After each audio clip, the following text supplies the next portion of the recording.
And welcome back, everyone. Welcome back to our second broadcast of the night. And I just realized that I need to fix something in the chat. Hold on. One moment.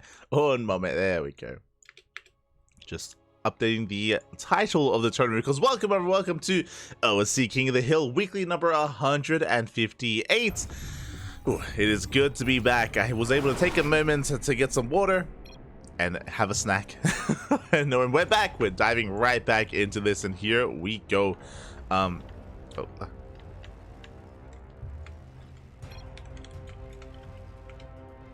West.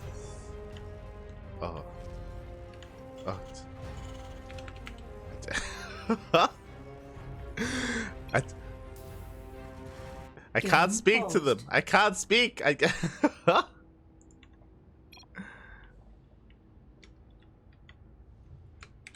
Eddie said west.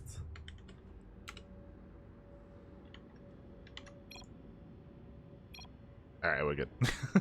We are good to go. Welcome to OSC King of the Hill, weekly number 158, and we are diving into our next game. I am...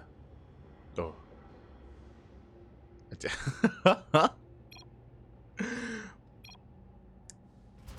So we are diving into our game here, and this is a best of one here, King of the Hill style tournament. The winner stays on, the loser is eliminated here from the entire event. A brutal series, a brutal matchup, a brutal format here, and we're here to enjoy. To all enjoy, Papi. And spawning in the bottom left corner, we have the South Korean Terran player. We have the blue Terran. Representing Club NV, it is QuanTa. And spawning in the top right hand corner, we have his opponent. We have the red Terran himself, the Polish Terran representing his team, Navi. It is Spirit. Here we go. One moment, I just have to update the names as well. Go one momento here as we do just update the names, update the players, and bam, there we go. QuanTa, I'm here for it. Vamonos.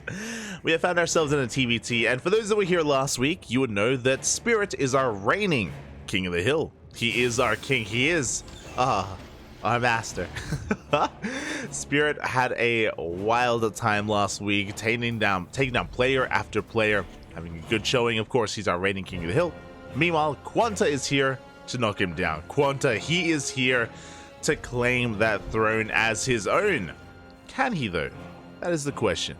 We're here to find out. As we're loading into 2000 atmospheres, again, this is an older map of the map pool. If you are a newer viewer, a newer fan of StarCraft, maybe you wouldn't be familiar with this, but this was a map that was active and in the circuit a couple of years ago. 2020, 2021 era of StarCraft was when 2000 atmospheres was at its prime. Nowadays, you know, it is a couple of years old, but we have an extended map pool. Extended map pool here in this tournament. We have it available, and ooh, QuanTa catches out the Reaper. Does get a couple of hits in. Reaper is going to be taking a lot of damage here. Spirit racing back home. QuanTa having a bit of an edge here as well. Again, I do believe a part of that is also due to the fact that QuanTa is our challenger as well. QuanTa, this is map pick. Map pick for QuanTa as he is looking to usurp the current king. Behind this, going to be a 1-1-1 setup. 1-1-1 setup here from Spirit. Likewise, we have QuanTa going for a bit of a faster CC instead. So an aggressive opener at a Spirit, economic here at a QuanTa. The goal of QuanTa is to defend, the goal of Spirit to attack. Did open up double Reaper Hellion. Bunker is done here on the low ground, is already up and running. We do try to dip into the main. Hellion does add a little bit of DPS there. Marine goes down. Good control here at a Spirit. He does pull back in time. Ooh, but we'll lose one Reaper in the process there. Another Reaper has arrived, but again, that was a good trade for QuanTa overall. QuanTa is holding. Let's go. Let us go. Behind this, oh my god, we may have had a later expansion for Spirit, but we're rushing into a very fast third CC, and this is a good way to catch back up in this game, to catch back up in this TBT, to rush into that third. Can we actually hold on to it? Can we maintain it though? That is the question, because QuanTa is doubling down on Cyclones, as you should. In the current meta of TVT, it's all about the Cyclones, papi. The Cyclones, they are soon to arrive. They're soon to pop off here, at least from the side of QuanTa. Spirit behind this is going to be down in Cyclone production, which is dangerous. It is very dangerous in TVT to be behind in Cyclones because things can very quickly escalate out of control in favor of your opponent. So do worry a little bit. Do worry a little bit here for Spirit. He's being greedy. He's cutting Cyclones. Meanwhile, QuanTa is massing more and more. Now, thankfully, Spirit, he is getting his tank on the way. This tank is going to be invaluable here in the defense. We need this tank if we can get it up and running, especially on the high ground. We can defend. We can make up for our lack of Cyclones. Still difficult, but solid. Solid nonetheless. Now, the danger here would have been if QuanTa had gone for a tech lab on the starport. If he had gone for interference matrix and gone for the disable on the Raven and had pushed with his Cyclones with like 1 or 2 Ravens, then he could 100% just kill Spirit. Thankfully though, QuanTa didn't do that. He's catching up with his own 3rd CC. It is on the way. Cyclones have been revealed. QuanTa dips in, and I believe QuanTa did in fact see the CC already done for Spirit. So quite a greedy maneuver out of Spirit. Meanwhile, QuanTa, again, playing catch up with his own 3rd CC, and I thought this would be the case. We're making it up, papi. We are making it up as we have factories on the way for QuanTa. Get ready for a long one, papi. Get ready here. Let's go. Let us go here as we are going to be amassing a battle mech army. Ferrari mech, if you will. Cyclones, Hellions, more Cyclones, more Hellions. Eventually transitioning into tanks. We will get there at some point. But until then, we have map control. And 2000 Atmosphere is not a bad map for mech either. As we see Spirit pushing out to actually expand, to take control of this 3rd base location.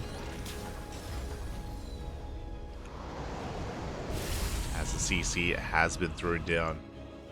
Likewise, QuanTa rotating over towards the right hand side, looking for a way in. He scans, he sees the tank setup, he sees the Ravens, and he wants none of it. Not yet.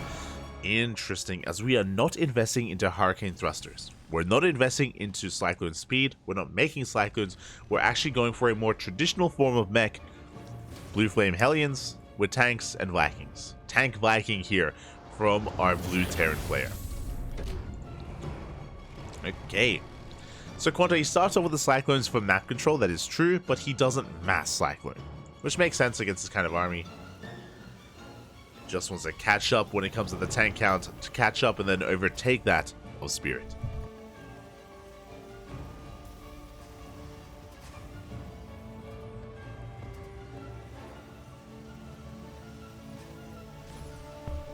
So we gotta be in for a long one, papi. We're in for a long one. Let's go. Do have our Cyclone forcing back some of those Hellions, just testing the waters here as the 3rd base is getting up and running. Again, Spirit does have the better economy. He got the faster 3rd, got it on location. He's up 10 workers. Not just that, Spirit will also have the more mobile army. Now, what's important here is that Spirit hasn't. Oh, he has. Okay. He did scan earlier. He did see the factories. He's aware of the mech. He's pushing out. At the same time, Hellion's going to be threatening this mineral line. 3 SCVs go down, but Spirit is still pushing. He doesn't care. And again, Spirit, he has Ravens. These tanks, there are a lot of them, that is true, but they are spread thin. They don't have a lot of support because at the same time, QuanTa, he dives into the mineral line. He will kill 9 workers across the map. And suddenly, QuanTa, he's evening up the worker counts. Oh, the big tank volleys were going up. At the same time, Spirit, he's going to be pushing. Here's the disables. Big disables here. Every single tank gets called out. The Marines and Marauders, they're just pushing on forward. And we break through the defensive line. The tanks are going down one after the other. We break the 3rd base. QuanTa was doing so well across the map, but again, the Ravens were too much. The 3rd is denied. It is forced back into the main. The Vikings did zone away the Ravens at least, and I believe the Ravens, yeah, they all got shut down. Every single Raven did die here in the process, but it was a good move here from Spirit nonetheless. And Spirit just containing his opponents here, stepping on forward once again. Oh, boys are being pulled. Hellions? The Hellions going to be falling here against those Marauders. Another tank goes down as well. Good trade from Spirit. Meanwhile, QuanTa trying to re-establish this base. And Spirit, he's catching up when it comes to the air control. We have 2 more starports on the way. We have a fusion core as well for eventually Liberators. Eventually. We are working towards those mass Vikings. As he continues to rally across the map, 4CC being landed on location. Spirit, he's just all over QuanTa right now. And QuanTa is just stuck turtling. He's playing mech anyway, so turtling kind of comes with the style of play that or the composition that he's going for. But QuanTa, again, he's just kind of stuck at home, building up more tanks, building up more Vikings. The problem here is that Spirit's going to max out. Spirit, he will be the first player to max out. And he will look to try to break this position once again. This time with Liberators. Liberator Rangers on the way. So Naga under control here of Spirit. On the left-hand side, Spirit trying to sneak out with a couple of these Hellions, but they get caught out. Ooh, a brutal trade for QuanTa. Losing so many of those Hellions. One Hellion gets behind the mineral line. One Hellion is going to get quite a bit done. A couple of workers, not bad.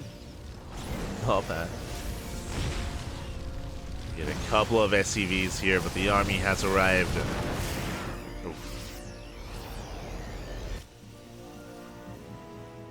QuanTa throwing down more factories, more tanks. Oh, the tanks. And basically, Spirit doesn't have to push in. Even if Spirit maxes out first, he doesn't have to push in. But what he has to do is deny the 4th. That's the goal here. If QuanTa ever tries to expand and ever tries to take a 4th base, Spirit will be there to stop him. Either to stop the 4th base or to come in from a more vulnerable angle and try to catch QuanTa while he's spread thin. That's kind of the moment that Spirit is waiting for. Behind this, plenty of upgrades. Vikings are amassing, Liberators, more Vikings, more Libs. Looking at the unit counts, we do have a Viking lead for QuanTa. No, not anymore. We had a Viking lead for QuanTa. As Blue Flame Hellions, they go for another run by. They roast up an SCV. But only one SCV. Do we have a 4th CC, by the way? We do. We do have a 4th base. Ooh, an orbital, by the way. Could be landed over on location. Meanwhile, Spirit slowly edging on forward here. The Viking count is even. Bearing in mind, though, that we have Marines on the ground to help support those Vikings as well, to add a little bit of extra DPS.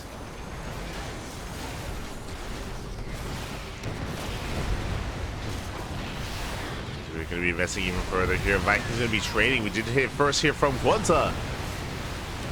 Ooh, as Liberators will be going down. They did overextend. Looking at the armies. Spirit, he does like a massive Viking lead. He's got 16 Vikings going into mass lib. 5 libs at a time.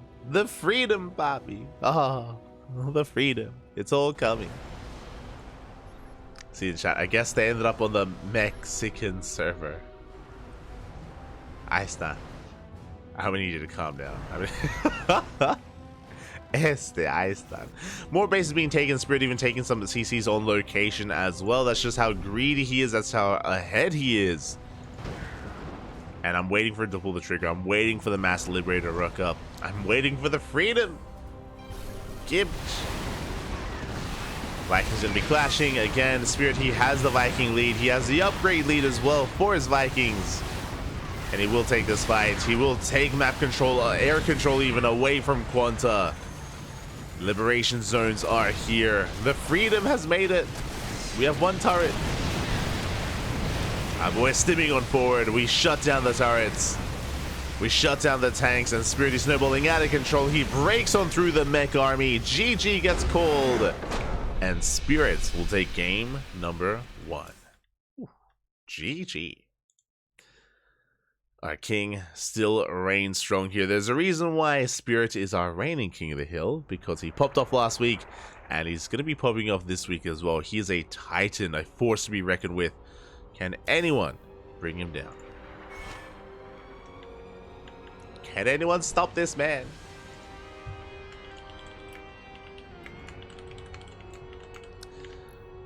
anyone stop this man, as we are just waiting for our next challenger. As a reminder, if you're maybe watching for the first time, like the King of the Hill? Yeah, King of the Hill, papi. Best of one. Nothing but best of ones here. So it is a brutal format, but it also causes upsets. You know, there's a world out there. There have been moments where we get like a TVT sniper. Like, I'm always bringing forward Nicoract, for example. Nicoract, he's a terrifying player in TVT. It's his best matchup. Likewise, there are some PvP snipers out there as well when it comes to the mirror matchup. And you can bring a favorite player down.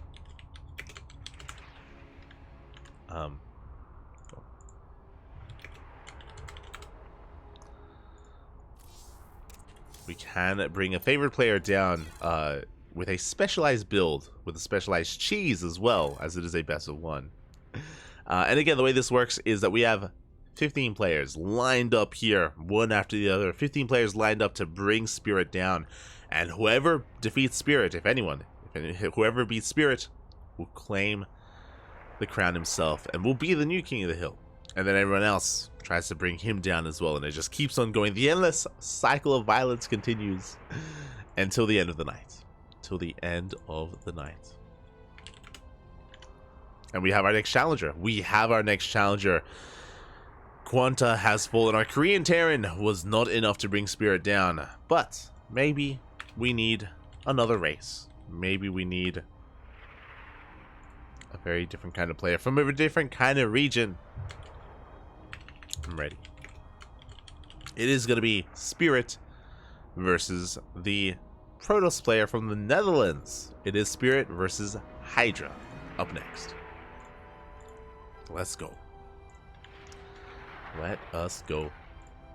Because I do need to set up our lovely teams. But yeah, HiGhDrA, of course, he has recently been committing quite a lot to StarCraft. I remember briefly talking to him, I want to say at the start of the year, when we were covering, I think we were casting the IM Katowice qualifiers, at the start of the year. And he was saying how, like, he wanted to commit really hard to StarCraft here in 2024 because this might be his last year in StarCraft. Like, there are other things that he wants to be focusing on. You know, his studies are wrapping up.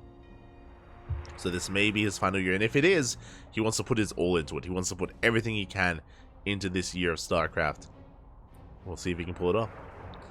We'll see if he can pull it off here against Spirit. That's the thing, right? Like, Spirit, he is one of the best Terran players in all of Europe. He's one of the best. He's up there alongside Clem, alongside Hero Marine. I would say Spirit is top two Terran in Europe.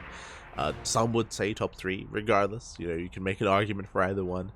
And it's a difficult player to bring down. But again, we've had plenty of amazing players here in OSC King of the Hill. For those wondering, we've had players like Solar, players like Beyond and NightMare, for example, MaxPax. There's some big names available, but it's not on us to field the players. It's on Eddie. Big shout out to Eddie, by the way. Eddie, he is the CEO of OSC. He's the owner of OSC Esports, and he is running the tournament today. He's adminning the event, and he does pick and choose who gets fielded when, and which players get sent out at which times. So he's the puppet master here of this tournament. And yeah, we'll see where he does take us. Oh. Beautiful. As we have our lobby. We have our lobby. So also, when it comes to this format, just as a reminder to how this works, it is challenger picks. The challenger does pick the map. Oh. And there is one veto. We have an extended map pool. Spirit, as our reigning King of the Hill, he gets one veto available to him. He has vetoed Equilibrium, and HiGhDrA can pick any other map he wants in the map pool. Again, his map of choice, Oceanborn. Is going to be Oceanborn. Let's go. So again, the challenger has that kind of that edge, that advantage, that map pick. But it's still best of one. Still not going to be easy.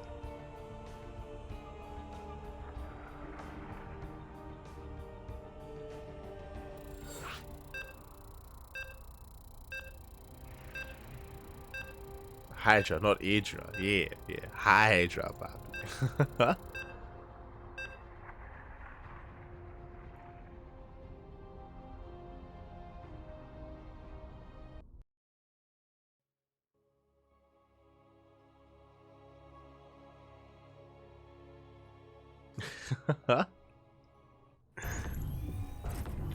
As we are getting into our next game, we're getting into game number 2 here. Our second match of the night, but still plenty more ahead of us, plenty more. And spawning in the bottom right hand corner of Oceanborn, we have our Polish Terran player representing Team Na'Vi, his new team, the current king of the hill. It is Spirit. And spawning in the top left hand corner, we have his opponent. We have the blue Protoss player, I believe still representing Team Roddy. I'm not entirely certain.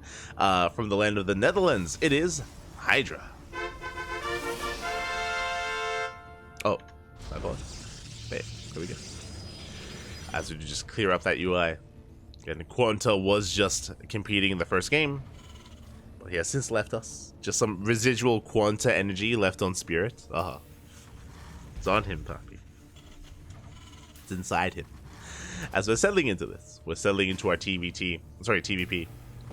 And we'll see what HiGhDrA has in store. I did mention before then that again, the challenging player has a big advantage. They can pick the map, they can come in prepared, they can come in with a sniper build. We'll see. We'll see what HiGhDrA has in store for us. As for now, gonna be a bit of an annoyance, a bit of a nuisance, tasing away at that SCV.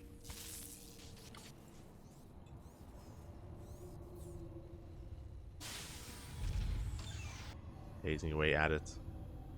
As we do see a HiGhDrA back at home, just getting into his opener.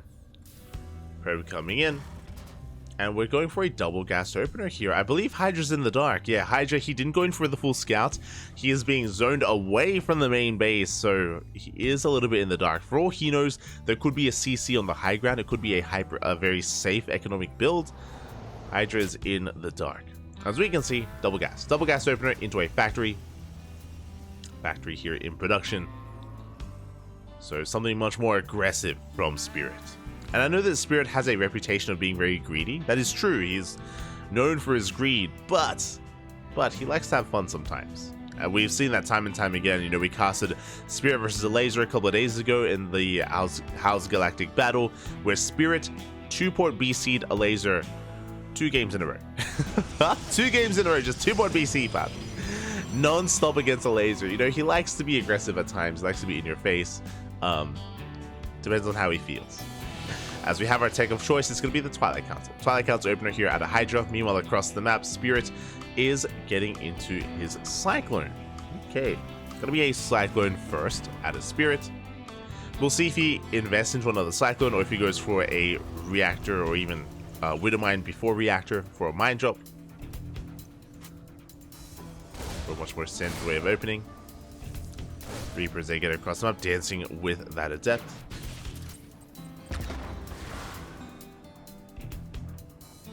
Do pull back, and there it is. It is going to be a safety Cyclone initially into those Widow Mines for that drop play. Again, very important to go for these drops just so we can get a read on what's going on. Of course, we have our Reapers initially to scout the tech, and we have confirmed the Twilight Council, but we now need to confirm how many gateways. How committed is this going to be for HiGhDrA? How many gateways is the question. For the time being, we have 2 gateways here at the natural. We have a 3rd gateway here on top of the high ground. We go straight for the pylon. Stalkers, they come in. And so far, good movement there out of Spirit. Did retain that Reaper a little bit longer, but is forced back. Ooh, that pylon was very, very exposed. But last HiGhDrA does hold on to it, and we can see it's going to be 3-gate blink. 3-gate blink here from our blue Protoss player. It is a good way to gain map control and to expand behind this. You can also potentially dive into the main, but it's not as aggressive. You don't have as many Stalkers as you would with 4-gate blink Stalker.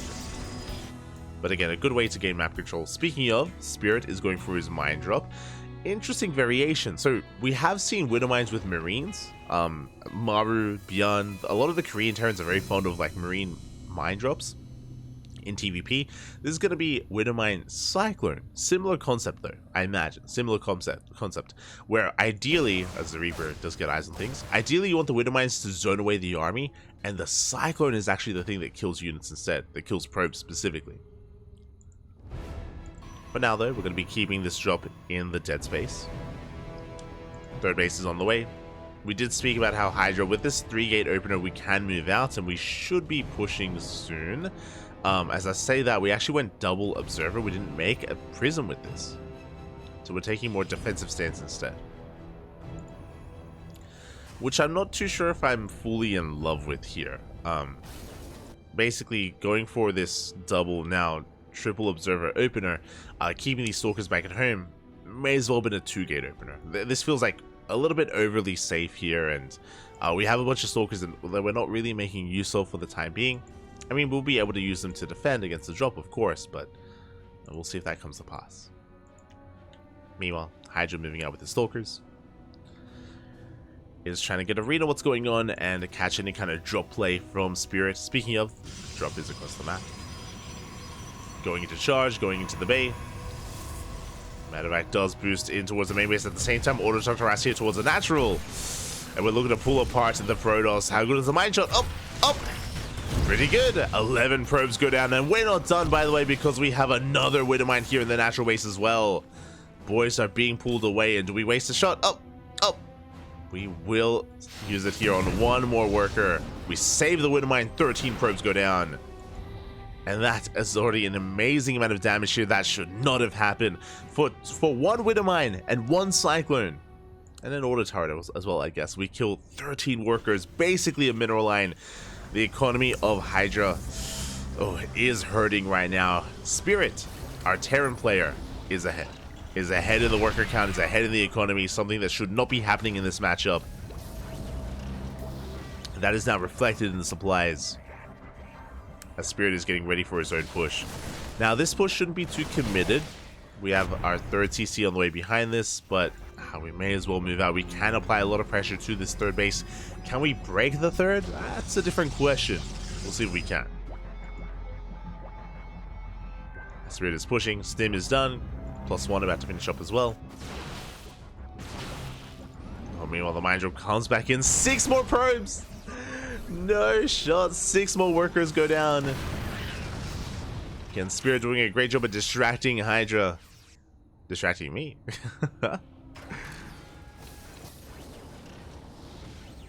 As Spirit, he doesn't even have to push. That's the thing. He like threatens a rotation, but there are 2 Colossi, so we respect it. We back off. Meanwhile, Reaper into auto turret in towards the main base, getting another couple of probes. 2 more, 8 in total. Now we have the third CC being landed on location, and what can HiGhDrA do about that third? Again, he's still trying to probe back up, except the Lance finishing up as well. Now, the Observer does see everything, is what I will say. So the Observer, it sees a third base, sees saturation. He's aware that Spirit is ahead economically. What do we do from here? Do we try to be greedy and take a 4th, or do we just double down and go for an all-in? Because we've lost so many workers, we have to do an extreme here. Either extreme greed or extreme aggression. All-in or just like double expand. Something needs to be done.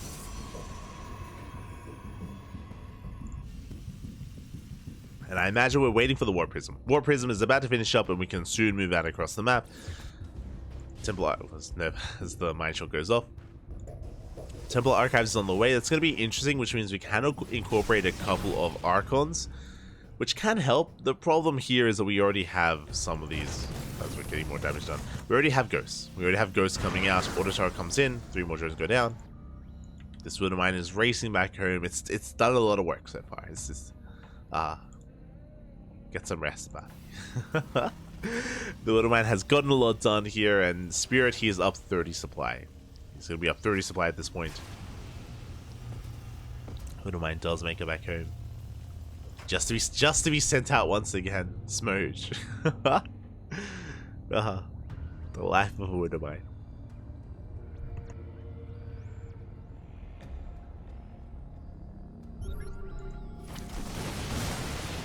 That Spirit is going to be pushing. His mid-vat has been spotted. Army rotates over. Storm is on the way. Halfway done.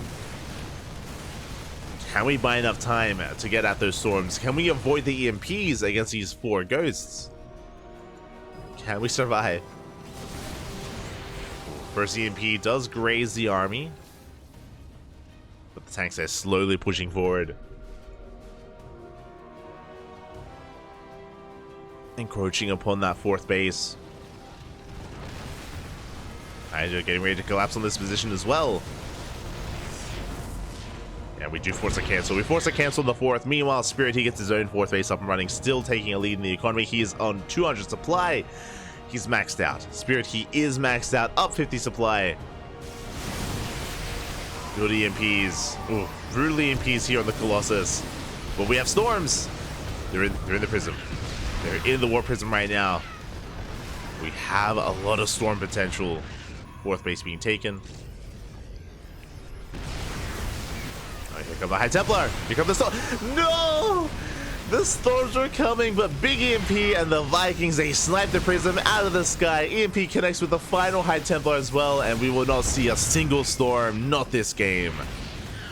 Oh my god, quick moves there out of Spirit. Sniped it out of the sky. And this 3rd base is under fire. I mean, even then, even with the storms, it would not have been an easy hold, but there would have been a chance. There would have been a chance there.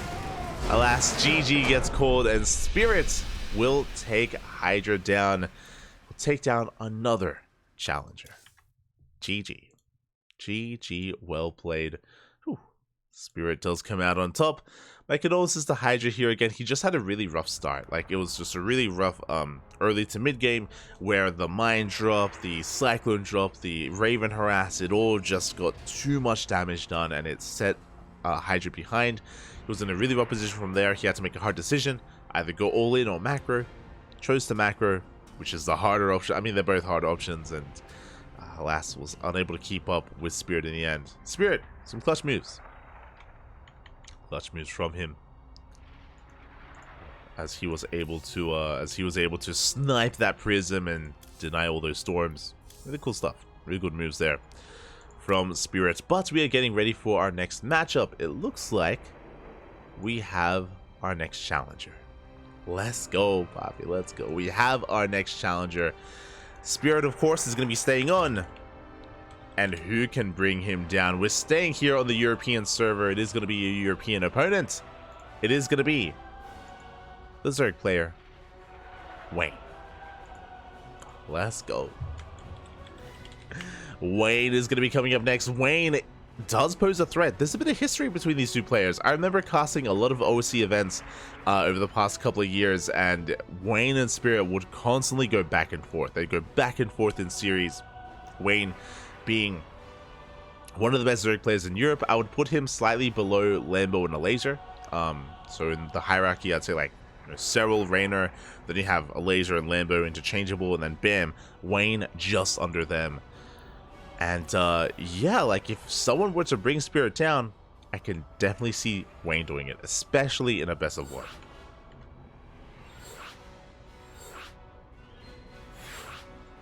Especially in a best of one. I'm ready for it. Let's go. Let us go. Again, Spirit has got 2 wins under his belt, but this is not going to be an easy one. Not for anyone, to be fair. This could go either way, and we're loading into our next map. Ooh, a bit of an older map. I look forward to it. A map from the last map pool. Welcome, everyone. Welcome back to Ancient Cistern. Let's go.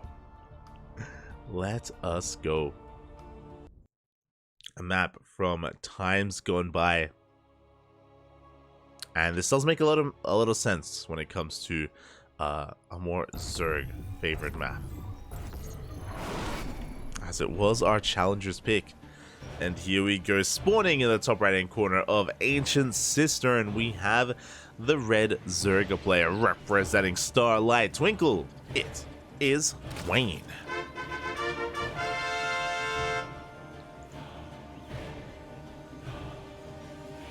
And spawning in the bottom left-hand corner, we have his opponent. We have the blue Terran player representing Na'Vi.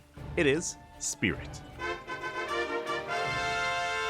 Our current King of the Hill with 2 wins under his belt. Can he keep it up? Can he keep this going? Or will it all end here and now? As a reminder, best of one. Best of one here. Anything can happen. Where are you taking us? Now, Wayne as a player, he's very aggressive. I feel like he thrives in the early to even mid game. He's a very aggressive player. He can play macro, don't get me wrong, but I feel like that's not really his wheelhouse. That's not really where he thrives the most. He'd just be a very active player, a very fast player as well. When I think back to some of his ZVTs, I think of his Muta play, for example. I think of his Ling Bane. I think of his Roach timings.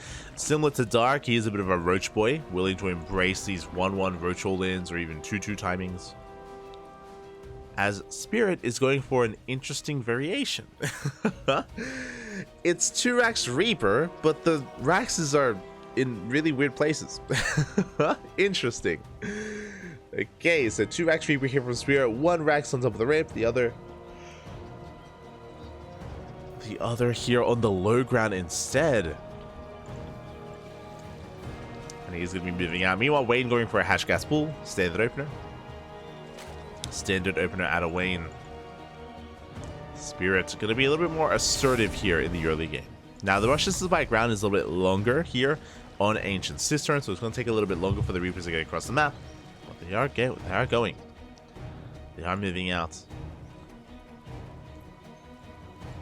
Now, unfortunately, Wayne hasn't scattered. Ooh, the first Overlord does not check the wall, does not check the opening. So Wayne is unaware of the Mass Reaper, which is why Wayne, he did pull out of gas. His link speed is later than it otherwise would have been if he had realized what was happening a little bit sooner. As Reaper is going to be dancing with these lings, we're going to be setting and reinforcing with more Reapers across the map. As second Reaper does reveal itself, and now we dive onto that third hatchery. And our goal here is to force a cancel. We speak about this all the time, but 2 Rax Reaper is designed to cancel this third to contain, to deny the space. Can we do it? Can we pull it off? Behind this Spirit going for a third CC before Starport, very economic opener. He's going for the Queens. Up the Queens. And he's going to get one Queen goes down. He won't get the base, but getting a Queen is the next best thing. Ooh, as we slip up a little bit there, we get a Queen for a Reaper. But regardless, I would still say a good trade for Spirit. Back at home, getting into his 2-on-1 setup off of a third CC. His command center is well underway for Spirit. So again, a very economic follow-up here from our blue Terran player.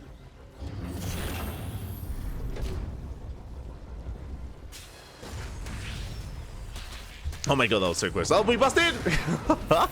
As Wayne goes for a big link counterattack, he busts into the natural base, and he will be able to delay the Starport. Starport is delayed. We get on top of some of these SCVs. The Hellions do come out, but the production is in a really awkward place. Ooh, as we do surround those Reapers, Spirit late to react there. A delayed reaction from our Terran player, and what else can we get done as we get the hell out of there? But a really nice run by here from Wayne. Disrupting the economy, disrupting the production, resetting the Reaper count. Good trade overall. Behind this, Wayne going to be droning up his third as hard as he can, and building up his Queen count as well to be safe. And of course, we go to full scout. We are fully aware of the 2-on-1 setup here from Spirit. Wayne is going to be getting ready back at home with additional Queen production and with additional Lings and soon to be Banelings as well. Speaking of tech, there it is. It is going to be a lair first. Lair into Baneling Nest into delayed 1-1 upgrades. So the upgrades for Wayne are delayed in favor of a safer build is what I will say. It is a little bit safer to go for the lair into Baneling Nest. That means fast baneling speed. It means fast baneling speed, late 1-1 out of Wayne. Bit of a give and take. Overlord does dive into the main though. Just trying to confirm what is happening. And that there is a third base.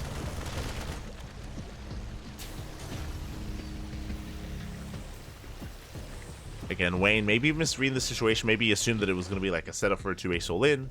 Now we're getting to our Evo chambers. Now we're working towards those upgrades. Upgrades that have been delayed. Likewise, Hellions rotating around. Moving towards the fourth. And And it's on Wayne to keep up with his Queen movement, to keep up with the Lings. Behind this, we're waiting for our medevac production. Remember, medevacs were delayed because of the delayed starport. Ooh, even a delay here in Marine production. Aye, aye, aye. So, a bit of a messy medevac timing here, but it's coming nonetheless. Liberator comes in, gets the drone. Gets one worker as we do go for the dive. We do go straight for the 4th hatchery. Hatchery taking a lot of damage so far, but with Wayne, he's able to react in time. The Banelings will not connect. And without those connections, Wayne's in some trouble. Uh-oh. He's in a lot of trouble right now as you do focus down so many of these drones. Spirit, he takes down the Lings, he takes down the workers. Banelings, they're rolling on in.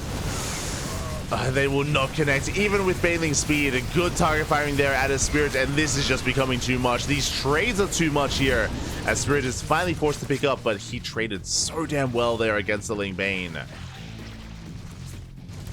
The trades were crazy, even here. Using the terrain to his advantage, creating a narrow choke point. Really good moves here out of Spirit.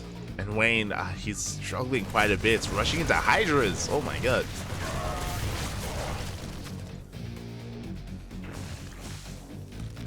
Again, HiGhDrAs have been prioritized. Again, you can see there as well that this is why, if you're up against a more economic opener like this, typically it's unwise to rush into Baneling speed because it's not really useful to you. Like, Banelings this early on, they protect you against Hellbat pushes, but if it's not a Hellbat push, 1-1 is more important. And speaking of, we're getting to our upgrades. 1-1 is done. We're getting towards 1-2. And Wayne is looking to stabilize.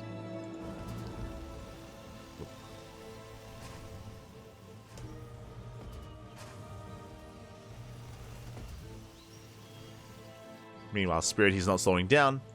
Behind this, he's working on a 4cc, taking his gases, and working on a second factory. So he's working on a later game as he moves out on the right-hand side. Going for another double drop. Wayne is still recovering. Infestation bit, ooh, feels a little bit late here. I'm sure because of all the chaos. Late pits into later hive.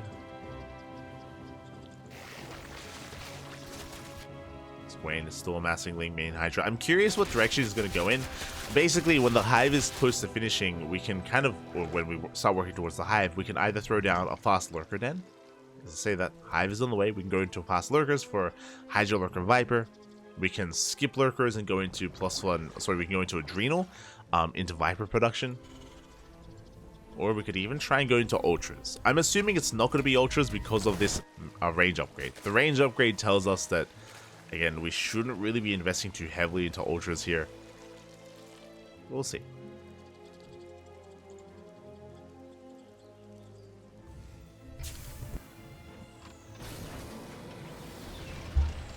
As the hive is halfway done, Spirit, he's calmed things down. He's backing off, he's throwing down sensor towers, tank lines, planetaries. He's turtling up quite nicely, and this is the Spirit that I know and love from 2021-ish era of StarCraft. Just gonna be turtling up, building himself up back up instead.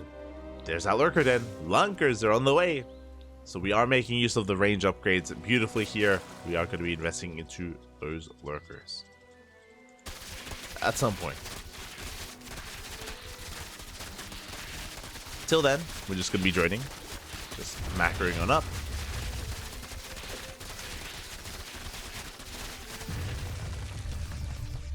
We are just going to be macroing on up here as we do push in. Tanks are in position. Ooh, big tank volleys. Big overextension from Wayne, loses a big chunk of his Lings. At the same time, push on the left-hand side. Spirit focusing on clearing up as much creep as he can. Oh, is he looking? He's not looking! Ooh, as he does get caught out. Marines go down to medevac as well. Big pick off there from Wayne. Catches Spirit being a little bit inattentive. Was distracted on the right-hand side. Behind this, though, we're getting into some ghosts, making 4 ghosts at a time, tank production, Vikings as well.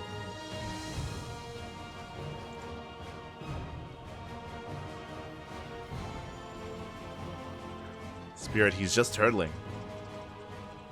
Just turtling on up. Wayne, you can see he's trying to break or trying to fight a way in through the defenses. What I'm a little bit concerned by, like what he's doing right now is fine. Like we're taking up towards lurkers and we have lurker upgrades on the way. But I do think that Wayne needs to do the most he can to take control of the map. Spread as much creep as possible, expand as much as possible as well.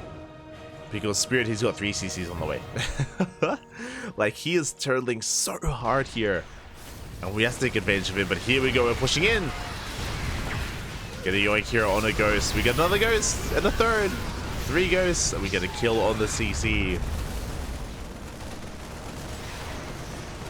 Decent pickoffs out of Wayne, but it's triggering a counterattack. And a lot of HiGhDRAs go down. Does trigger that counterattack. That's the scary thing about this playstyle as well, is that Wayne, his attention is going to be on killing bases, right? He's going to be killing and denying the 4th over and over again. Whatever he does, he's going to be bleeding out units. He'll be losing Lings and Banelings. And he's going to be that much more vulnerable to a counterattack right after a push.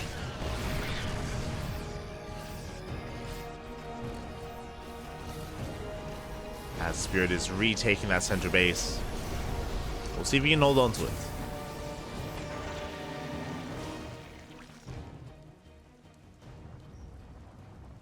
It is on the way. You know, Wayne just massing up the death wall of an army here on the left-hand side, going for his own dive, gets a ghost. Does get 1 ghost, tries to collapse in this army as well. Not a lot of Banelings. Yeah, the Lings, they just get annihilated. That was not a fight to take, by the way. Wayne, he plummets in supply. That was like 50 supply worth of Lings. Oh, we've lost 200.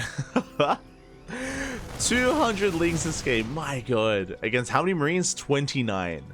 Oh god, I don't want to think about that. That's again, very efficient trades here from Spirit. He has taken the center base. Tanks, liberators, turrets about to be set up. His position is becoming more and more fortified, and that is that much more scary for the Zerg. As he does push in, where are the Marines, by the way? The Marines, they're nowhere to be found, and now it's going to be Spirit's turn to be caught out of position. As the planetary goes down, we break through.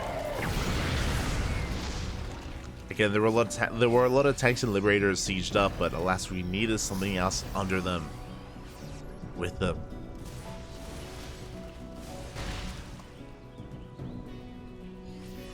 So we do pick up another one of those lurkers. We can see Spirit attempting to expand. Go for some drop play. We'll get a kill in this base. Nicely done. Again, Wayne is a little bit spread thin. Drop play can pull him apart. It's possible. As we are amassing more lurkers. Like, at this point, I would want Wayne to start working towards Broodlords. Like, we've already lost 1 army. We've lost 2 armies, actually. At this point, recognizing how turtly Spirit is, like, we should be taking up even further. As we do catch some of these tanks. 1, 2, 3 tanks going to be going down. The lurkers, they do burrow here within range of the planetary. The planetary is going to fall. There's no saving it. Spirit just too late to the party. Another tank goes down. And pushing up a ramp into lurkers. Oh my god. The spine shots are brutal. Ghosts are going to be going down. At the same time, the HiGhDrA army does push in. Needs up a couple more tanks. And we get 15 SCVs as well. Getting another ghost. Yeah, this is a brutal position. From the high ground, we just lay siege upon that mineral line. 23 SCVs go down. Now, Spirit had a bank, but he invested so much into that base, and he just loses it. Big Snip's going to be going up. Oh, big Link surround comes in from behind. Randy shuts down this army. If he had some Banelings, we could keep pushing, or even more lurkers. We're getting there. We are getting there here. As Spirit, he is just stuck at home, stuck defending and struggling to defend. That's what's important. He's taking a defensive stance, but he's still being pulled apart.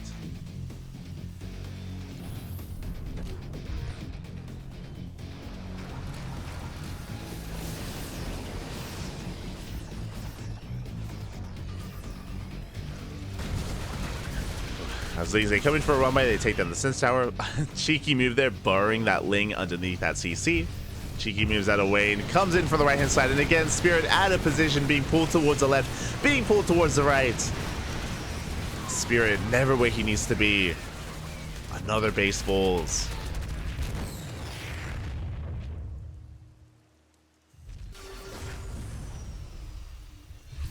I mean, Spirit is trying to re-expand here towards the south, but we find another tank. Another tank goes down. I still stand by Wayne not taking up towards Broodlords, at least having the tech available, doesn't have to make any. But so far, this Lingbane HiGhDrA, it's still working out phenomenally for him. Even without the melee upgrades, but he's able to roll in. Oof. We connect with the ghosts. Not the best connections though. Again, we were dragged within range of so many tanks. Here we're in position. We're ready for it. 6 tanks.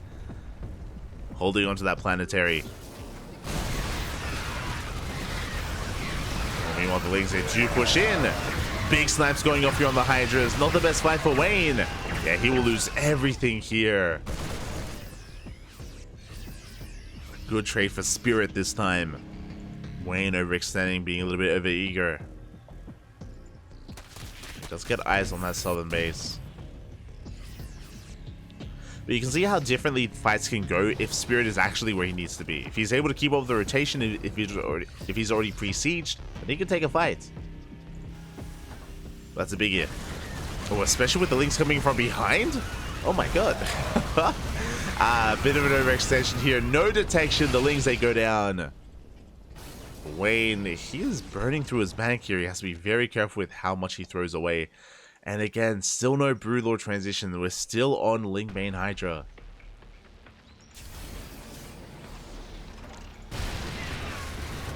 As he comes in with the buyer's not here. Another 3 tanks go down. And can we get the base? No, not this time. The base will survive. Lings turning back around. Clean up some more of those Marines and Ghosts. These tanks are rallying together. Oh my god, that is 17 lurkers. Jesus. Drop on the right hand side, takes down an entire mineral line. 9 drones go down. But again, that's a lot of lunkers, Bobby. That's a lot of lunkers. Okay, we are looking to maybe collapse on a position here. Ooh, we're going in already though. Lurkers, a lot of them do go down already. To some of those snipes, to the tank shots as well. The army was revealed. Vipers would be beautiful. We're still missing Vipers with this army. Blinding Clouds make it so much easier to actually dive in and commit.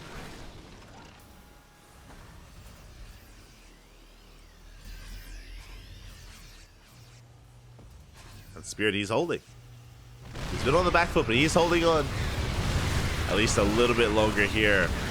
As he pushes towards that center base. Planetary barely holding on. Lings are trickling in, and it looks like we will kill the Planetary. Big spine shots go off here on the Ghost as well.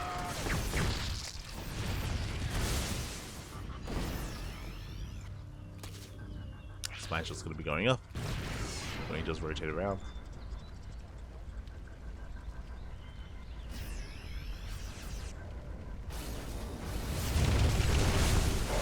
Oh my god. So many lurkers here. Decent trade there out of Wayne. I believe he has been bleeding out a lot of lurkers though. Yeah, 3 lurkers remaining.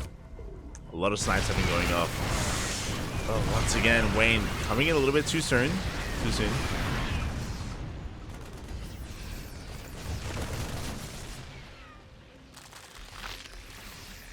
Wayne, he's backing off, remaxing here on Ultras again. No, the Overseers. Big pick offs here. 6 Overseers go down.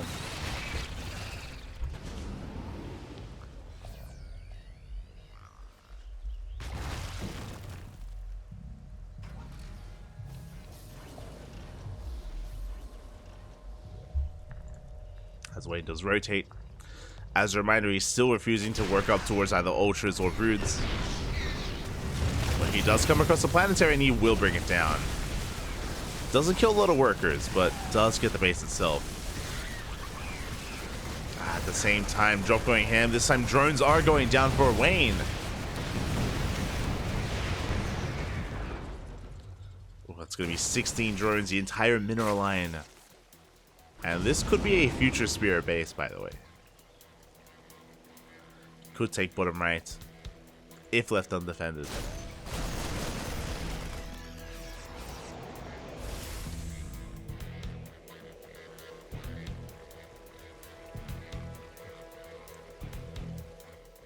Wayne looking for a way in. This orbital looking very exposed. We're going for the center base instead. Oh, big snipes. Oh my god. Insane snipes here with those ghosts.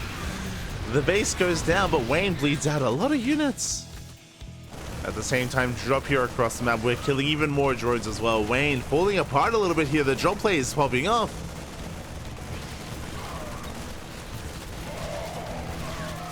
Getting good efficiency there from Spirit.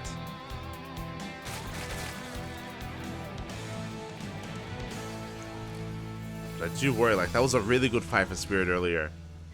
As he catches the SCVs. Here we go. Finally, workers are going down. Ooh, a lot of workers, actually. Yeah, what is it going to be? 28, 29, 31 SCVs going down. We get a kill on the CC at the same time. Spirit coming in once again with another snipe.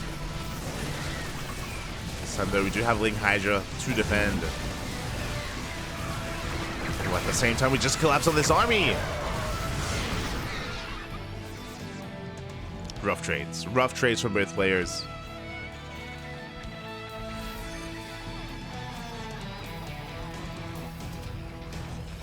I still want to give Wayne the edge. Like, again, he might be trading poorly, but he's got so many bases. He's got a lot of money to work with.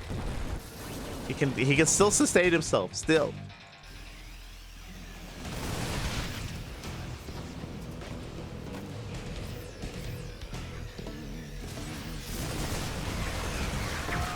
As we collapse on this position, we have Lings coming from the right-hand side as well. They're catching them with the tanks. Good stutter stepping here. Where are the Banelings? Without Banelings, these Lings, they do nothing. Oh, really bad fight there for Wayne. Lings on their own do not trade well against Bio, as we see. Especially with reduced surface area. And we might lose another base. Yeah, another base is going to be going down. Wayne. Oh, boy. He hasn't had a bad game here, but again, there's no next step.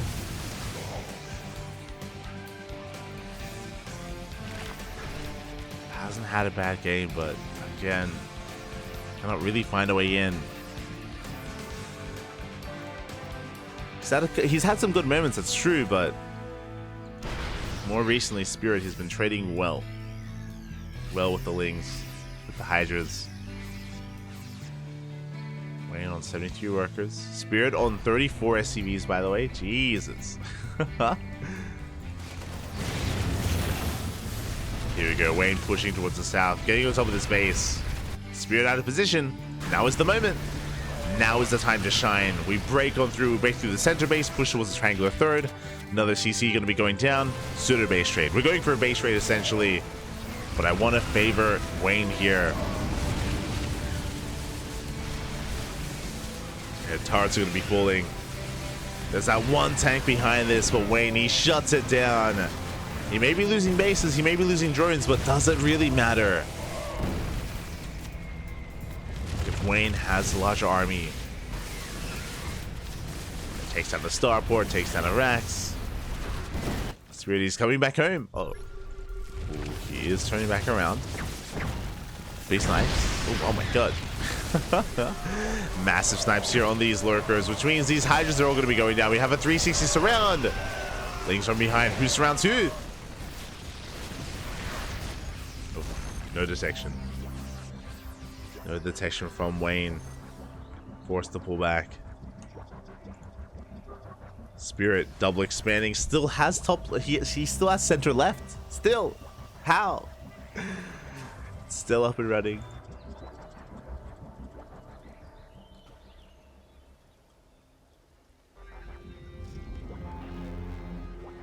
Oh Meanwhile, Wayne did lose a lot of bases. He did lose 3 hatcheries. 3 hatcheries went down. A lot of drones went down. Wayne, he's kind of stuck licking his wounds. He lost 4 bases. Is this game?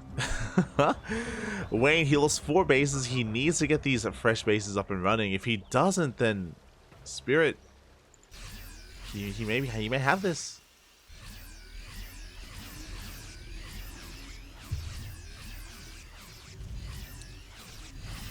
Spirit, he may have this anyway.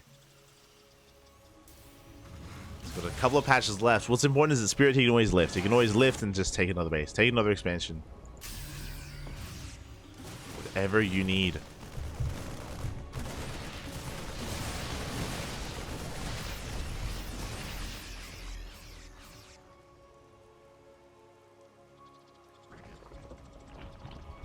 Wayne, he's slowing things down. He's taking another base, droning up. And which means he's giving the opportunity here to Spirit to also start working on the next step as well. Speaking of floating CC, it's floating over. Ooh, we're expanding towards our opponent. Crazy. Bold move. Very bold move there by Spirit.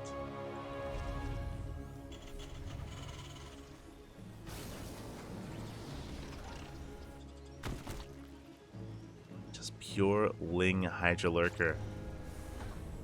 No banelings, no vipers, more importantly. Limited detection.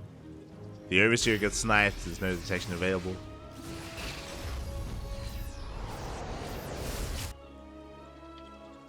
Living life on the edge with 2 Overseers. Oh boy. But Wayne, he's recovering a little bit faster. You can see he has a base up and running. He gets a fresh base. He's expanding towards top left. He's maxing out. He's getting there. Wayne, he still has that supply lead.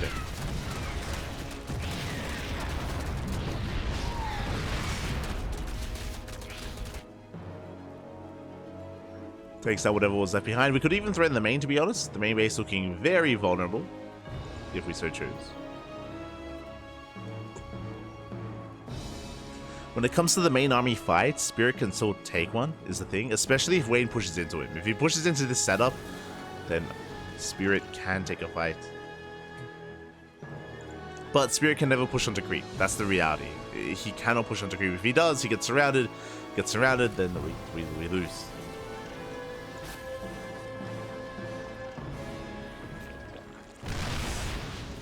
Here we go.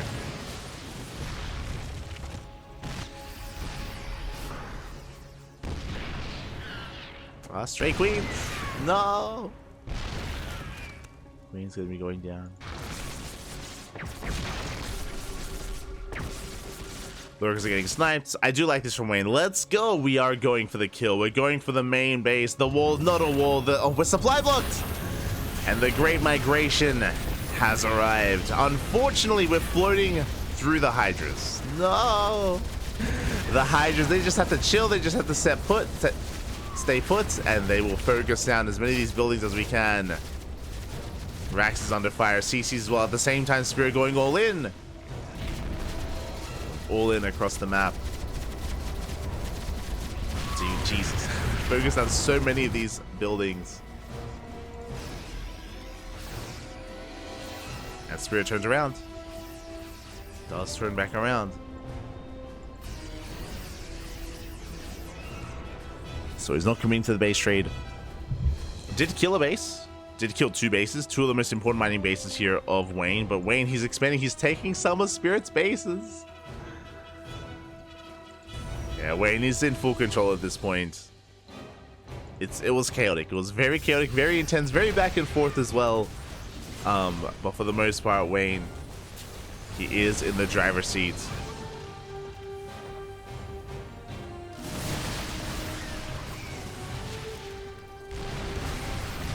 And here we go. We're collapsing on this position from behind. From the high ground as well. From every single angle. We have Lings, we have Banelings, and we've had a long reign here. We've had a reign of a Terran. We've had a reign here of Spirit. He has been our king for quite some time, but the king is dead. And long live the new king of the hill. It is going to be Wayne. GG. Yeah. Yeah. Who needs Banelings? Who needs Vipers? Who needs Hive Tech, Spire specifically, Greater Spire, Ultra? No. Just Ling, Bane. Sorry, just Ling, HiGhDrA, Lurker. We saw some brutal trades. We saw some really rough moments where Wayne was overextending, where he did bleed out a lot of units. But thankfully for Wayne, he did have a good enough economy. His economy was strong enough to be able to sustain himself, to be able to keep up with those inefficient trades. And more importantly, even though there were moments where he was losing a lot of Lurkers and HiGhDRAs and Lings, he was still shutting down bases. He was still crippling the economy of Spirit. He was still all over him and did enough. He did enough. GG, well played. Wayne takes down Spirit, and he is our new king of the hill. GG. And I'm gonna need a moment. Because we have our next opponent already here. Oh my god. We have our next opponent. Up next, gonna be going on a short break. Up next, we have Wayne versus ForJumy in a ZVP. See you soon.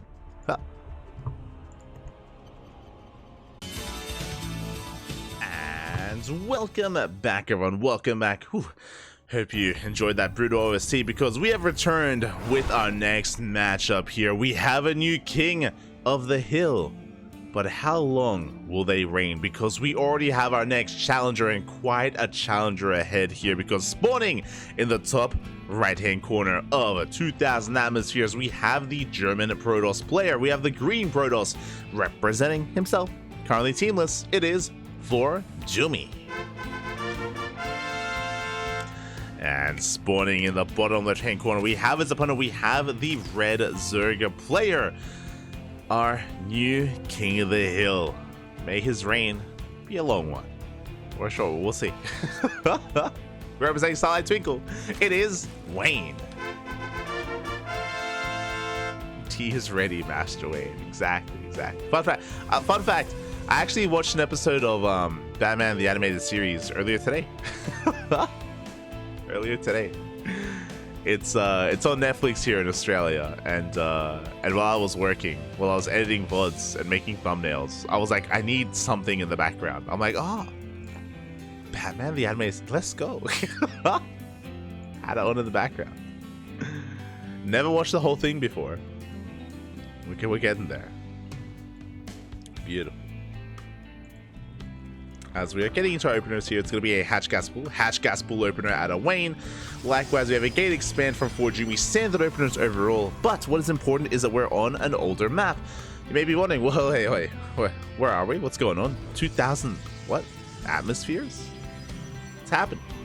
We have an extended map pool. We have an extended map pool here in OSC King of the Hill. For this tournament, we have the ladder maps. True, we have the ladder maps, but we also have some older maps as well. Maps like 2,000 Atmospheres, Ancient Cistern, which is the last map that we played on, and Gref as well. Some very large maps are available for our players for them to indulge in, and it's great to see some of these older maps featured.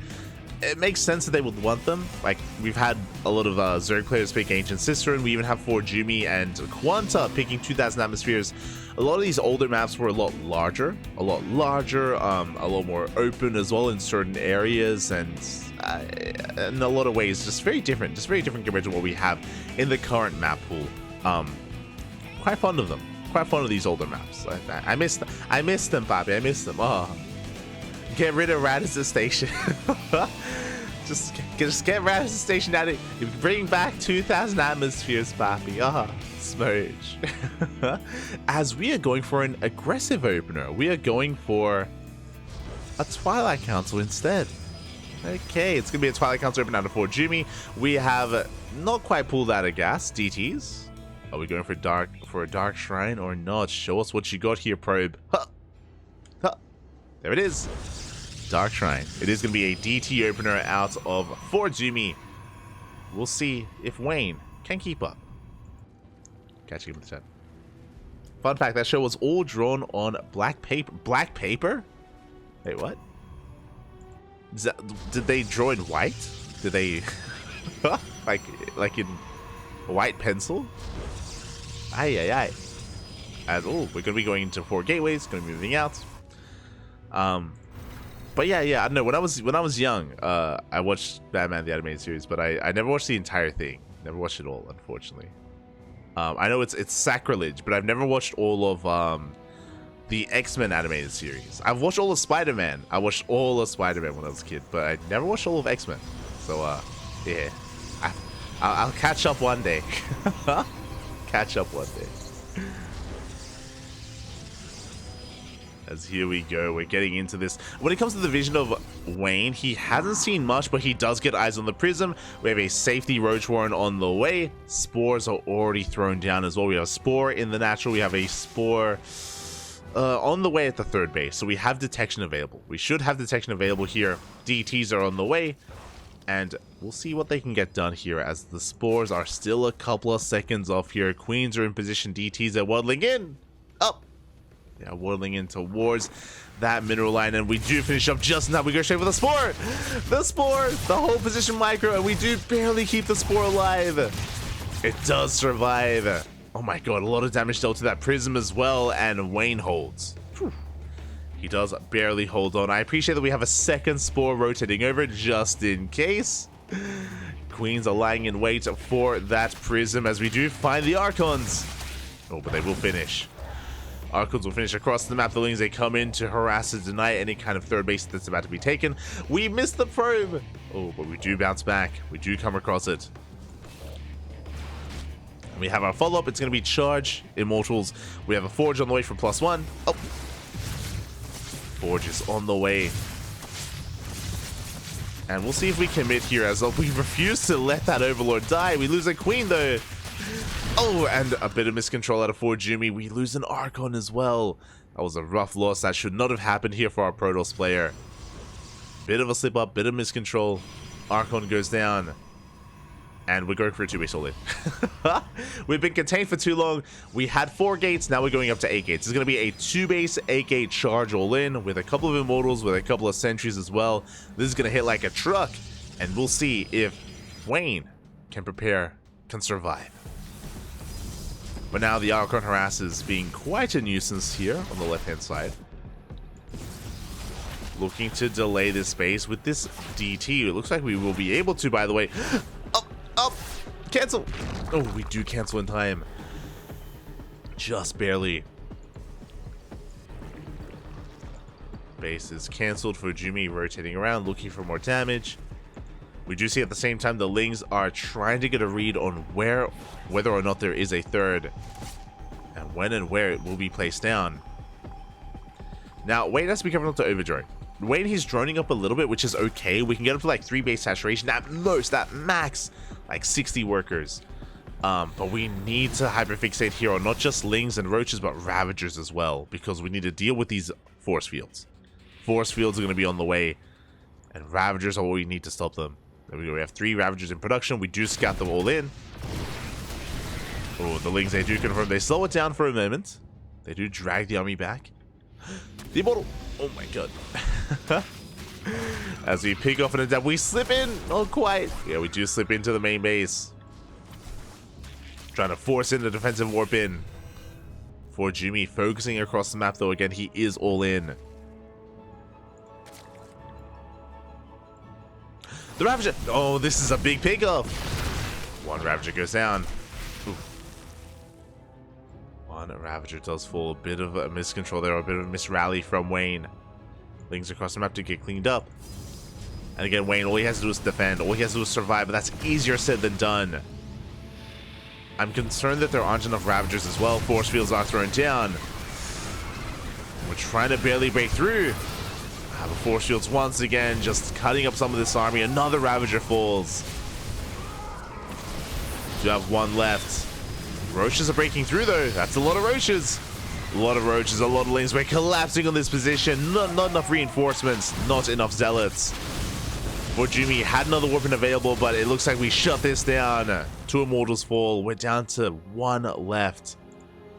1 Immortal, 2 Archons, and a Dream. Remember, ForJumy was completely all in with that and was just barely not able to break through. Wayne cutting workers at 52. Overseer Scout confirming nothing else is going on. And now we're going for the kill. We're going all the way. Oh, we're busting in. Oh, no detection. Oh, there we go. We have a detection. Overseer has arrived. DT is going to be going down across the map. We're also still all in. Zealots, they're busting into a mineral line, and drones are falling. We're trying to cause a lot of chaos here. We're going for a full-on base trade. All or nothing for ForJumy.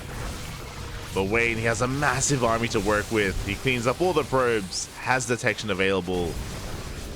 Yeah, and even these drones, they're killing zealots. They're killing zealots across the map. Roach reinforcements, we focus on the prism. The prism's so low. It's oh so low here. The prism is going to fall to the spore. And we are barely holding on. Meanwhile, across the map, Wayne, he's turning back around. He's coming back home. You realize he doesn't want to die. Not like this. And yeah, we're down to a handful of units remaining here. It was a good effort by ForJumy. Very good effort. But alas, he's on a timer here. And Wayne, he's coming home. Do we have detection? I believe we have an overseer. We have 2 of them. None with the main army. Force field is thrown down. But we are breaking in. Again, 3 units left, 2 units left, 1 unit left, no detection. The DT survives. And across the map, there's that one Archon. Sorry, that one Immortal. But yeah, that's all we had left. GG gets called. Wayne will hold on to his crown, will hold on to his throne, and he is still our king of the hill. GG. GG, well played. And a big shout out to Mr. Max. To Mad Max. Thank you so much for a donation. Thank you so much for $7.50. Thank you, Papi. Thank you. Do appreciate the support. Do appreciate it. And again, any support that we get here on the channel goes towards our tournaments that we will be bringing back in February after IEM. After IEM Katowice, our tournaments will be making a return. So thank you. Thank you. Do appreciate the support. Do appreciate it. GG, well played. Congratulations here to Wayne as he does take down his opponent. Oh, and we'll see who can rise to the challenge. Wayne, he's brought down a Terran, he's brought down a Protoss. Who's next? Who is next here? Again, we've had some longer games as well, and we still have plenty more to come. Hold on. Just checking. How many games have we had? How far in are we? Oh my god, we're still not even. We're a third of the way through here. We're getting ready for our 5th match. And yeah, we'll see who can come out next here. I mean, Spirit was a pretty big name. He was a pretty big heavy hitter. We still have a lot of Protosses available. As you can imagine, if you're familiar with this tournament series, we have players like the Polish Protoss players, Gerald, Christiana, Ziomek, Rodzin, Art, a lot of the Polish Protosses. We have Night Phoenix, who's also potentially available as well. Iba. I haven't seen Iba in a while, but could make an appearance. Who is going to come out? Nicoract. Nicoract does drop by from time to time. Sometimes some of the other European Terrans, like Baby Marine, for example. Acheron. Kaz. Who will it be?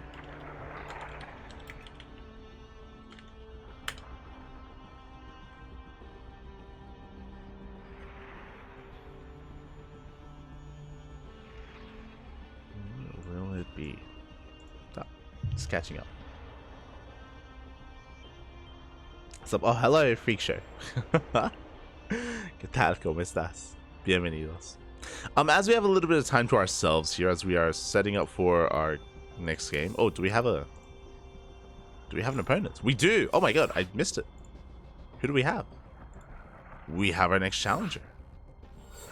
We just brought him up. Of course it is. Of course it is. A Polish Protoss player here. Our pink Polish Protoss player. It is going to be Gerald. Here we go. Gerald is going to be coming out swinging here, looking to avenge his fallen Protoss comrade. Looking to avenge ForJumy. Can he do so? Can he bring it back here as we're getting into another ZVP on a very different map? On one of the newer maps in the map pool, Golden Aura. Let's go.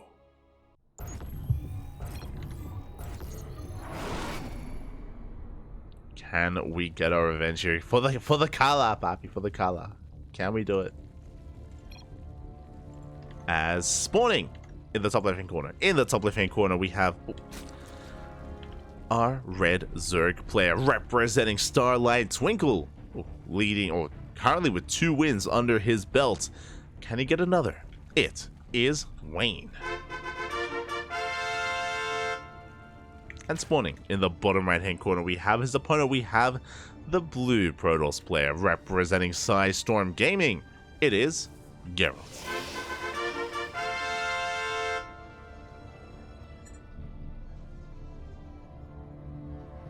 Here we go. The first of many Polish Protoss players.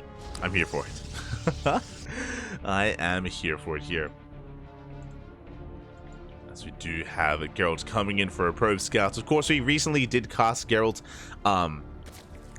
We did recently cast Gerald over the weekend in the House Galactic Battle. If you were here for it, you would have seen Gerald actually competing live at a LAN event in Poland, in Warsaw.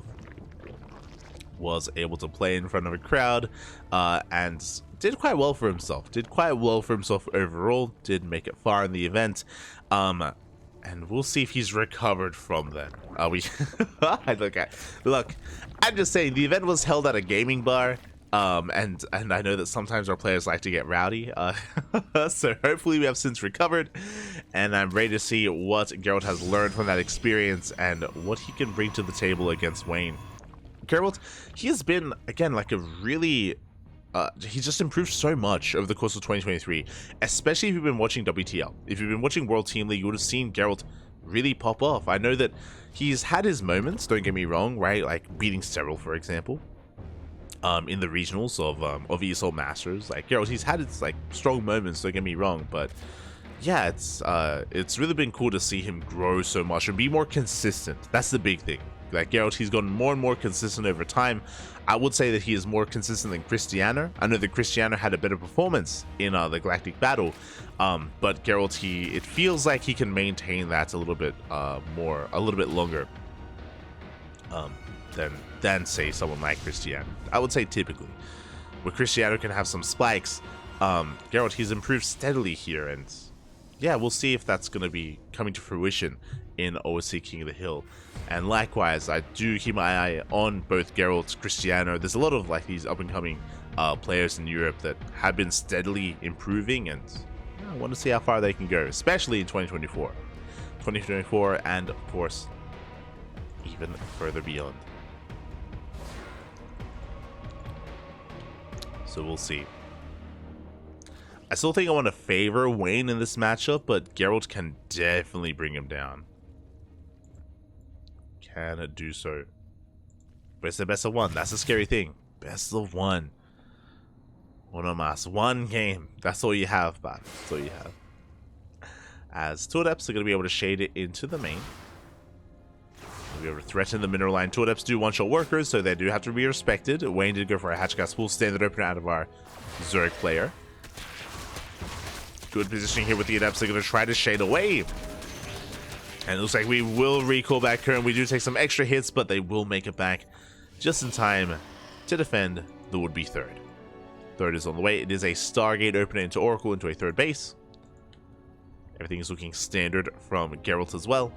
Nothing too fancy. Now, those adepts are quite low, which means the third base is a little bit vulnerable for Geralt as he gets 2 drones. Leading they get across the map. And again, they're looking to finish off these adepts. Good surround here, good movement. Oh my god, very nice movement out of Geralt. Does pull back. The probe gets involved and we do defend.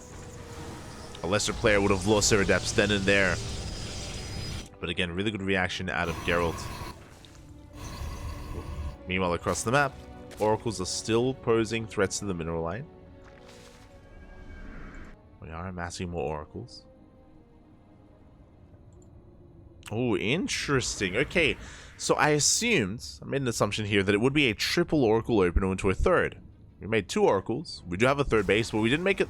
We didn't make a third Oracle. We made a Phoenix instead. Double Oracle into Phoenix. Now this Phoenix is going to be hunting down Overlords. Overlords are going to be chased down. We're going to be keeping Wayne in the dark as to what comes next. As we can see though, what comes next is standard play. It's going to be a Forge and Twilight Council +1, and I imagine Blink, unless we embrace Charge. We'll see. Meanwhile, Adepts, they do rock up, shutting down some of this creep. We do have 4 Adepts in total. To threaten his shade towards that natural. We commit! Oh, we commit to the shade. Lings are lying in wait though. Good positioning. Queens, they stutter step forward. And 1 Adept, 2 Adepts go down. 2 Adepts do remain. As we shade into the main base, and we're going to get shut down here. Good cleanup here by Wayne. Doesn't lose much of anything. Only losing Lings. No economic damage. Ooh, meanwhile, this I was not expecting. There's a lot going on. So 1, the Adepts just went down, which means this third base is vulnerable. There's nothing here. There's 1 shield battery. That's all we have. So Wayne is making a massive flood of Lings. His goal is to shut down this third, to punish how aggressive those Adepts were. At the same time, +1 alongside Charge, alongside 2 Robos. Double Robo production already on the way. We're going for a Bane Bust. Oh my god, it wasn't just Lings. It's not just Lings, it's also Banelings here. Wayne, he is committed. The Banelings are waddling in. Lings are going to surround on the pylon. And Wayne is pushing towards that mineral line, but there are Stalkers in position. Ooh, we do bust through. We break through the Stalkers. We get into the mineral line. Clutch recall there from Gerald. He saves his workers. That was crazy. No! He does save the workers. The Oracles, they go ham. The Lings, they do not find a way in. And Gerald barely loses anything. He loses 2 Stalkers and a pylon. For now. For now, 2 Stalkers and a pylon, because we're not done. We go back in. We need to get more damage done. Gerald is supply blocked, by the way. And we may get a kill on the Nexus itself. The Nexus, yeah, it gets surrounded. We have more Lings flooding across the map. We're going to lose everything here at the third base. And the third base will go down at the same time. We have the Phoenix across the map doing damage, but it does get shut down as well. Oh, and Gerald, he's still supply blocked. No, he can't make anything. Nothing. He's got 1 Immortal. 1 Immortal on the ground. There we go. Finally, the supply block is broken. Pylons are finishing. Gerald, he's barely holding on. But again, like, there was a lot of brilliance there, but a lot of, like, a really rough position nonetheless. Like, Gerald, it was really cool to see him save his workers. Like, he was able to recall in time. He saved all of his probes. That's true. But the supply block meant that he couldn't warp in. He couldn't reinforce. He had nothing here to defend. And those Lings, they got out of hand. They snowballed out of control. Killed the base. We have potential for Colossus or Disruptors. That's true, but it's a ways off. A ways off. And I love this here from Wayne. He knows he's ahead. What do you do with the lead? Spire play. Mutas, papi, mutas. Mutalisk should be on the way for Wayne. Getting a 4th base. Prioritizing gas income. And Geralt, even if he saw what was coming, even if he saw the Spire, he can't really get ready for it. He just doesn't have much to work with right now. He's busy protecting his third.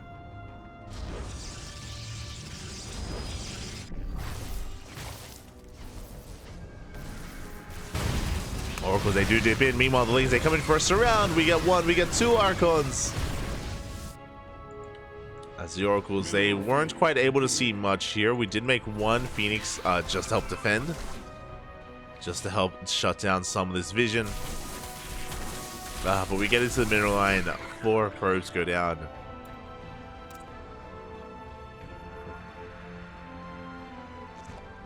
And here come the Mutas. Here come the Mutalisks. They have been revealed. We have a 2nd Phoenix on the way. 2nd Stargate as well. But this is a late reaction from Gerald. These Mutas, they can get a lot of work done. They could even just try to depower that Stargate. Yeah, they're going for it. We go for the Stalkers instead. Ooh, we focus down the Phoenix. At the same time, we still have a ground army. The Immortal. No! A bit of a misrouted Immortal is going to go down as well. brutal pick off. Lings, they try to slip in. They get punished for it.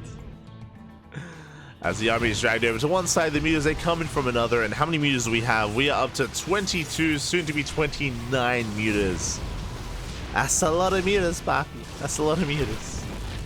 Take down one gas, guys. They're going for another. Phoenixes are trying to engage. They're trying to push in. Oof. We do take one Archon shot to the face. Oh my god, the Archon doing a lot of damage, but we bring it down. And we can just keep on pushing. We have the overcharge as well. Oh my god, and the cannon barely does hold on. We had it 29 mutas. Now we're down to 22. A lot of mutas did bleed out. But Wayne, he's still running away with this. Still has 42 Lings in production. Oh my god. As he just picks away at the army.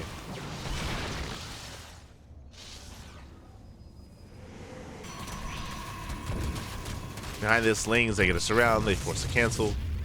They contain Gerald here to 3 bases. And there's just no expanding from here. It's not happening. Lings, they get in. Lings, they bust into the main base, into the natural. No shield battery, no overcharge, no static defense. And boys are being pulled. We're trying to build up that Phoenix count, but again, there are just too many mutas. We can just abuse these Phoenixes regardless, even with the high Phoenix count. Ooh. So focus down another one of those oracles. And even though we're cleaning up all the Lings on the ground, we are also focusing down every single one of these stalkers. And soon the Phoenixes as well. Oof. Yeah, the mutas, they just reign supreme. There's one Phoenix left. GG gets called. It's just too much. And Wayne will take down Gerald. 1-0. GG. He takes down another big Protoss player here. And again, Gerald just unfortunately had no idea of the muta switch, wasn't ready for it. But even before the mutas, remember the Ling run bys, the Ling aggression got so much done. It was so unfortunate that Gerald was supply blocked when he was. It was a brutal supply block. He could not reinforce, he could not warp in, he could not save his third. Not the first time. And as a result, Wayne did get out of control, does take the game. Let's hold on to his crown. GG. GG, well played. And the question becomes, who's next? The question does become, who comes up next here? Oh, we do have a couple of players in mind. My eyes are definitely on them. I do see a couple of players here, but who is it going to be? It's looking like another Protoss. Yeah, that's good. It's looking like another Protoss player, and we have eyes on him. You know what? If straight up macro play doesn't work, we gotta do something different. We need to bring something new to the table. I'm ready for it. I wonder if you can guess who it is based on what I just said. I mean, there's a phrase that I can say that will just give away who it is. 100%. Oh, God. But I'm ready. I'm excited.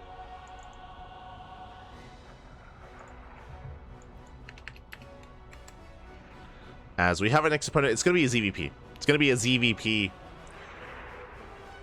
A player known for one thing, and one thing only. If you're in the chat, you should know who it is.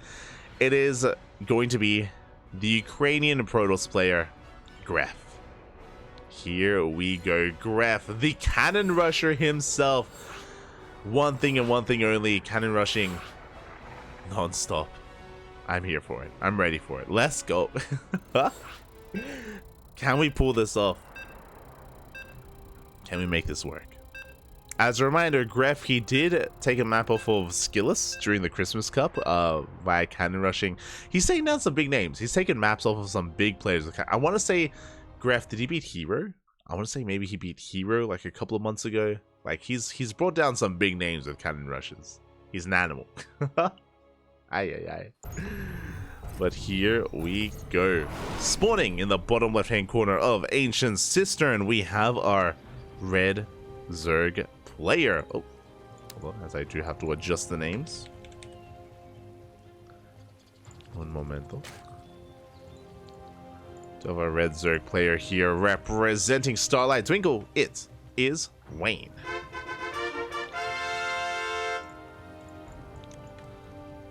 And oh, Nightbot is asleep. There we go, I got you. And spawning in the top right hand corner, we have the Ukrainian Protoss player, the green Protoss representing Team Hustle. It is Gref. Here we go. Also, my apologies, I'll try to fix the command in the chat for Nightbots. I'll get on that for the Wikipedia page.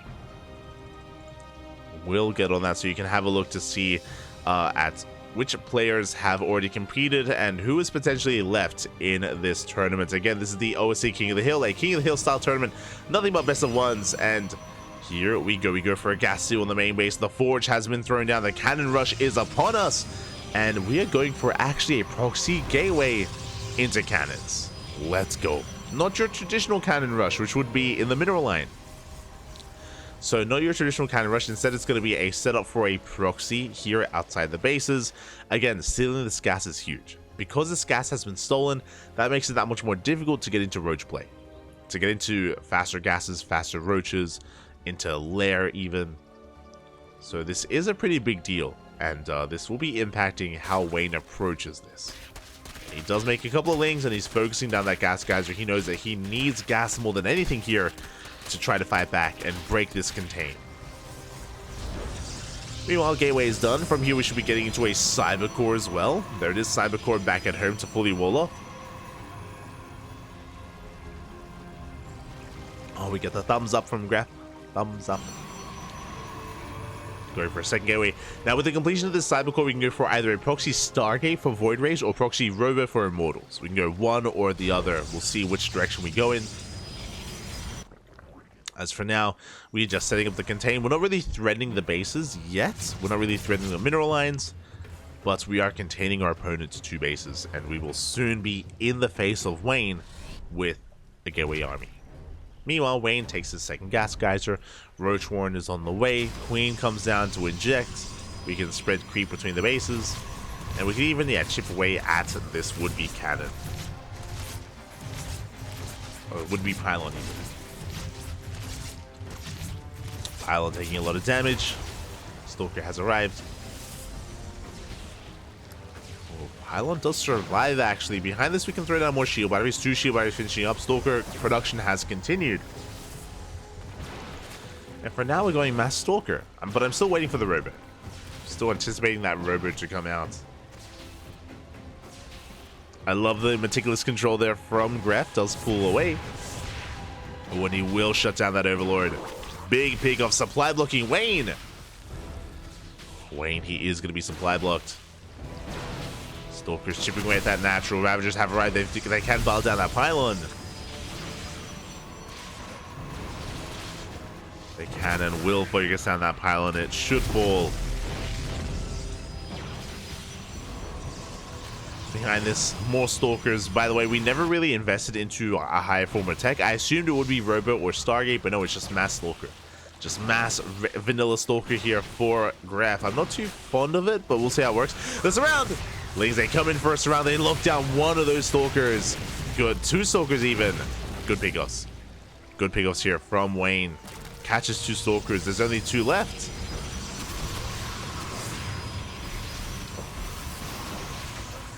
Clutch chance fuse as well. And Wayne keeping that Ravager alive. We're amassing more Lings. Ling speed is done. More Roaches are on the way as well.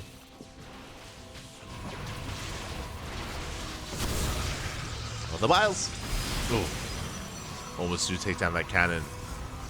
And again, I don't know, I'm just not entirely convinced here by massing Stalkers in such a manner. Still just making 2 at a time. I mean, the hatchery is getting low, to be fair. The hatchery is getting very low. With a couple of extra hits, he can get a kill there. Oh! Goes for this round. Once again, he looks down the army. The Biles! They will connect. Ooh, they take down the Stalker. Take down Stalker. There's 2 Stalkers remaining. Oh, as a Ravager is sniped. Gonna have to replace that. A couple of extra roaches are on the way.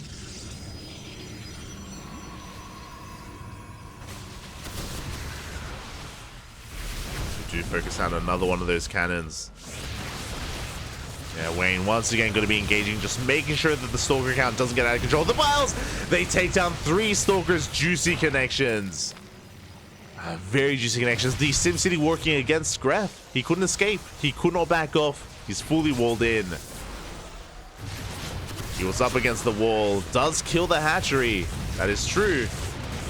But we are losing more cannons. We're losing more ground.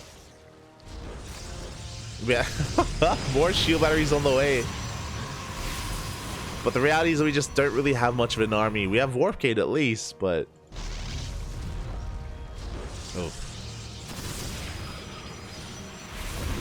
As more cannons get piled down. Hatchery is being rebuilt.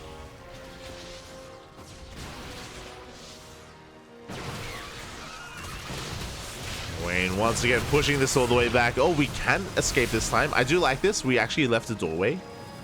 So this time the Stalkers can actually manage to escape, as opposed to previously. So better SimCity here for Gref. Almost said Vanya. Ooh, oh no, we depowered the gateways. No shot. The pylon was not within range. Gateways are depowered, which means there's nothing else here. There's no way else to reinforce. More shield batteries going to be falling. Wayne just meticulously working through this, systematically I should say, working through this proxy. Every time it pushes in piles, they take down a cannon, shield battery, Stalkers. Sometimes all the above.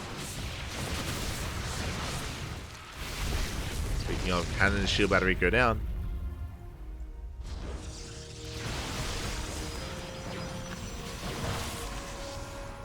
The Stalker count has gotten higher, to be fair. There aren't that many lings. Not that many lings here. Ooh. Despite that good target firing out of Wayne, it does focus down a lot of those Stalkers. More lings in production. We're mining from the low ground. So we force this back. Good biles here on the pylons. A couple more biles is all we need to bring those pylons down. As Wayne is still just building himself up. Oh, there are the biles. They connect. Oh, they take down the pylons. They depower some of the shield batteries.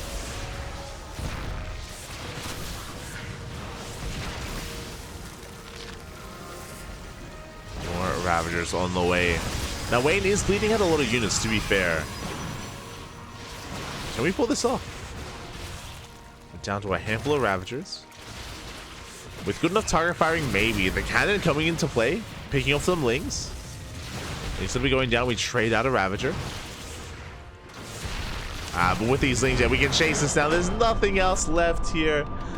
Nothing remaining for Gref. GG gets called, and Wayne takes down another Protoss.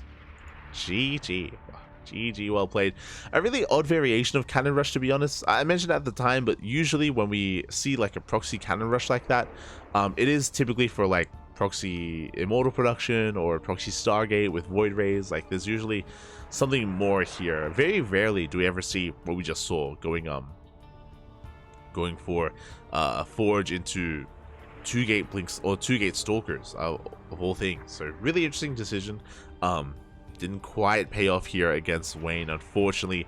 Shout out to Wayne. Multiple times he was able to get surrounds and catch the Stalkers. Like, I can definitely see that working, right? It almost did.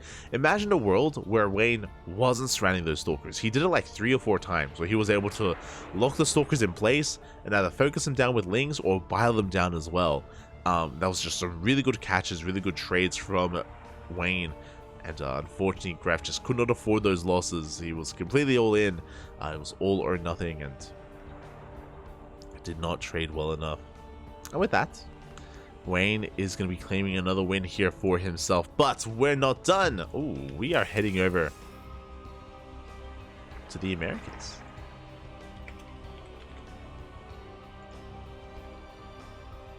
Okay, let's go.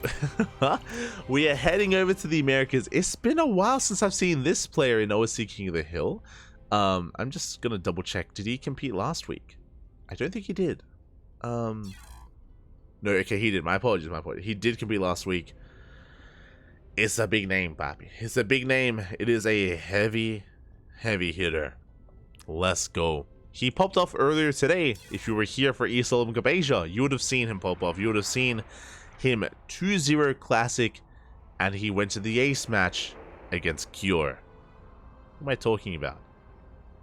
NightMare. NightMare. He is up. One of the big Korean names here in StarCraft. Again, earlier today we were casting MeomaikA Asia. He 2-0'd Classic. He brought Cure all the way to the ace match. And now he's here, hoping to make some more money here in the evening. Going up against Wayne is his NightMare. Let's go. The ZVPs continue. Not even European ZVP. Vámonos. Also, I do have to adjust. Oh, I did. There we go. Did have to adjust things. But as we get ready here for our vetoes and for our map orders and map picks to be taking place, we can go over something a little bit different while we have a bit of time. While we have a bit of time here. As we do switch our scenes over, and let me just quickly have a look here. Oh, bam. At a way to support this tournament. Not this tournament, but OSC. You know, if you enjoy OSC King of the Hill, if you enjoy what OSC does, there's the OSC Championship. We were a part of the qualifiers. We were casting the challenger groups of the OSC Championship a couple of weeks ago. And I believe the main event has been so far covered by Wardy, by Chicken Man, maybe Just Jordan.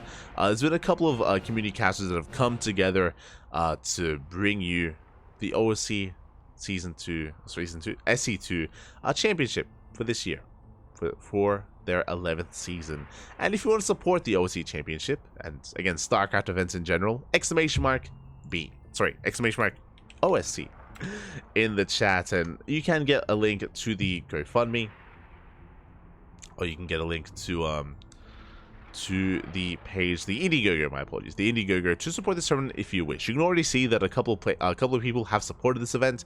We do already have some money donated or contributed to the event itself, which is really cool. We do appreciate it. There are definitely some stretch goals or some things that you can earn, as well as things that the players will be getting as well in the championship. So if you do wish, you can support this event via Indiegogo.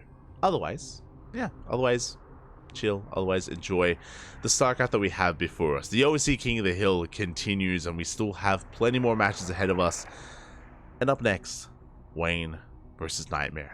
We're setting things up. The vetoes are still underway. It is going to be a best of one. And could this be where Wayne's story ends? Again, NightMare, he is on fire tonight. He was popping off, Bobby. He was popping off earlier today. We didn't get to cast him, unfortunately, but we did see him from afar. We were watching NightMare from afar, and he was taking down some big names. Taking some names, Bobby. Taking some names. So really cool to see NightMare doing well. I do appreciate as well that NightMare, he isn't just performing well, but he's performing well while being teamless. For those that are unaware, NightMare, he was on Matcherino Esports, but he was only signed to Matcherino for their season of WTL. World Team League did conclude a couple of weeks ago. And because of that, a lot of teams are restructuring. A lot of StarCraft teams, they're looking at their rosters, they're cutting some players, they're picking up some players, there's some shifts going on when it comes to who's joining and who isn't. Our team's disbanding, our team is being formed. There's a lot going on in the conclusion of the most recent season of WTL, and with the eventual return of the next season of WTL. So yeah, part of that is NightMare leaving Matcherino. I do hope he can land himself on a team, though, because there's a lot of really good teams out there. There's a lot of really good teams out there, and he's a really good player. Like, he's amazing. He's a little bit overlooked, is what I will say. He's a little bit overlooked when it comes to the Korean scene. When we think of Korean Pro Wrestlers, we think of Hero, we think of Classic, we think of Creator. For good reason, they're top 3 Pro Wrestlers in Korea. But NightMare is alongside them. And again, like even today, he 2-0'd Classic, right? Classic, he's got a lot of hype behind him. And NightMare was able to have the better end of things, or get one up on him today. Get one up on him tonight. And NightMare has been consistently improving, and we'll see if that rate of improvement continues into 2024. We will see. Again, NightMare, he's on that grind set, competing all night long.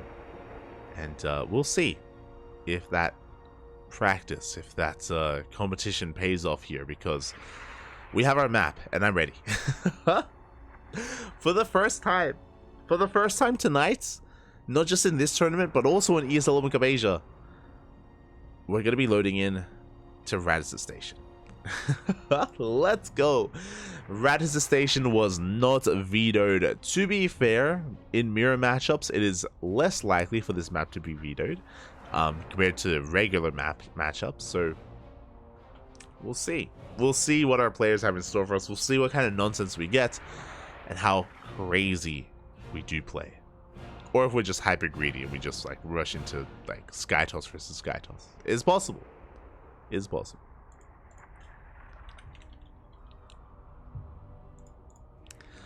It's also, it looks like we do have a bit of a lobby bug, so do need a little bit of time to set things up. But again, we have our map. That's the station. We will soon be getting into our game as well. We're getting there.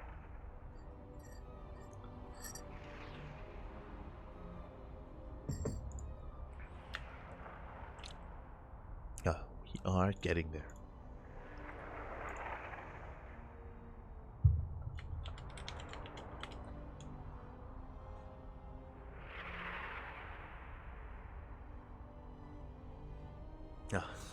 I've been a little bit stuffy today.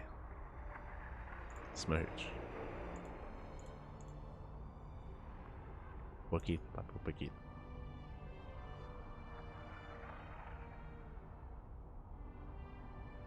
Jeez. Este vermino.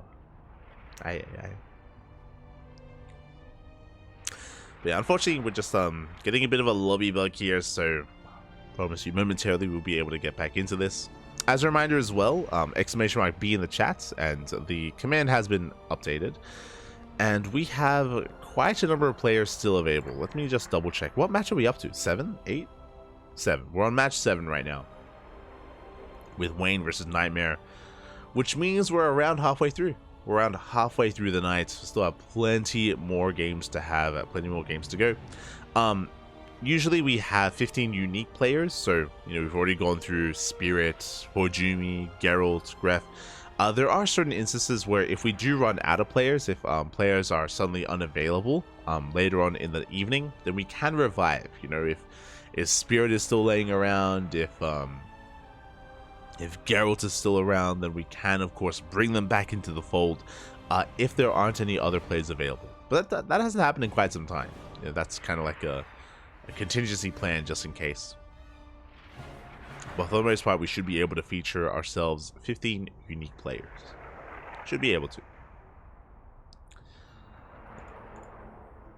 As we have Wayne. Let's go. We have him. Bit of a lobby bug earlier, but all good. You can hear the beeps. We're loading into our next game, into match 7 of the night. And Wayne, he's on a bit of a win streak so far. He's got 4 wins under his belt. Can he go the distance? Can he go 5? Can he go all night long with all these different people? Let's go. I'm here for it. I'll watch.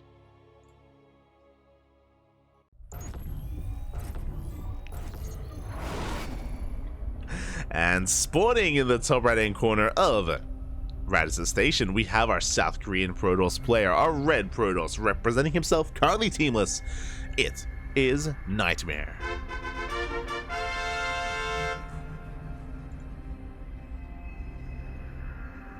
And spawning in the bottom left hand corner, we have his opponents. We have the blue Zerg player, representing Starlight Twinkle, the current king of the hill with 4 wins under his belt. It is Wayne.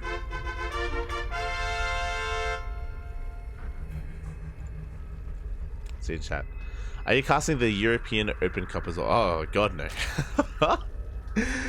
Oh my god. I barely made it through the ESL Open Cup Asia, papi, into OSC King of the Hill. You want me to go from Asia into King of the Hill, into Europe, into Americas? Oh, you're gonna kill me, papi.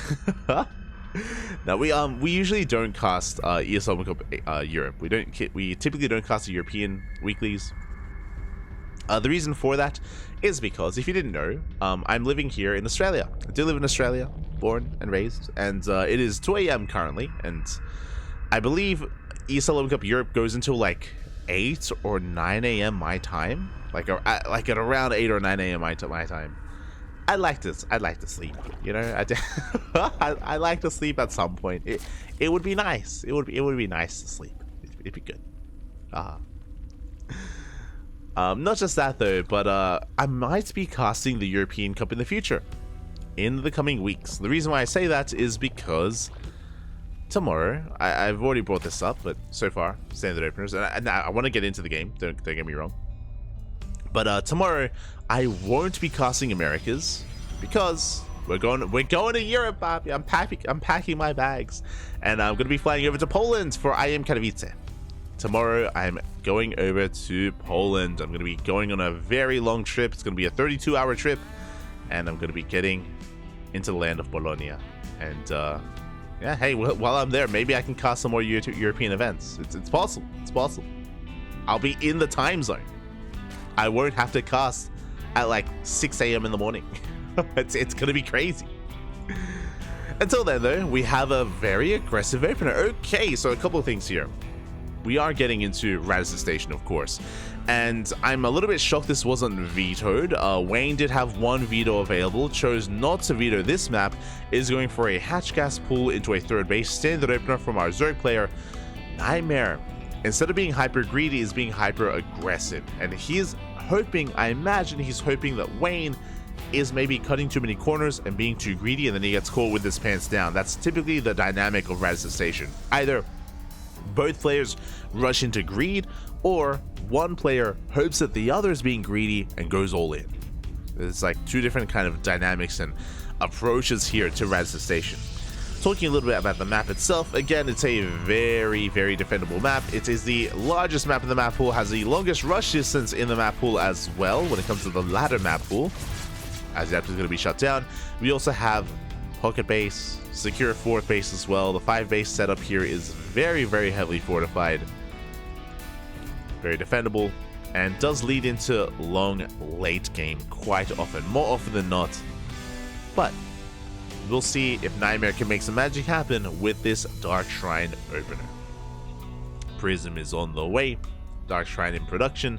So far, the Overlord is being zoned away by this Stalker. Now, the Overlord is aware that we did prioritize Warp Gate, is aware that, again, this should be a Twilight Council opener or a Robo opener or something other than Stargate play.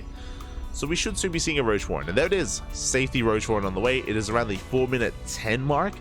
It's a little bit later than we would have liked to have seen, but early enough to actually get roaches up and running and be safe. Likewise, we already have a Spore here at the natural. We have a Spore on the way at the third base location. No Spore in the main. It is a little bit more vulnerable, but regardless, we are in position for DT defense and Oracle defense. Things are looking quite secure here for Wayne. Wayne, he may not have seen anything, but I mean, his lack of information still gives him some information nonetheless. He can deduce what it can be, what it can't be, and he's getting ready for the worst. Meanwhile, DTs, they do get dropped in towards that mineral line, and we do pick off a couple of drones. DTs, they do one-shot workers, and 6 drones go down. Very nice damage. Oh my god, despite there being detection, it didn't matter. Wayne was out of position, and that is 6 workers going down. And we're not done, by the way. We can always morph in some Archons, and we can go even further. We can get even more damage done. Overlord's going to be shut down. Now, this is a very hero move. Hero does this very often, where he delays his Archon. He delays his Archons, he gets as much as he can out of the DTs first, before being forced to morph in some Archons instead. Meanwhile, one Queen goes down. Very nicely done. NightMare does pick off a Queen. Slips the hell out of there as well. in between those bases. As NightMare will pull back.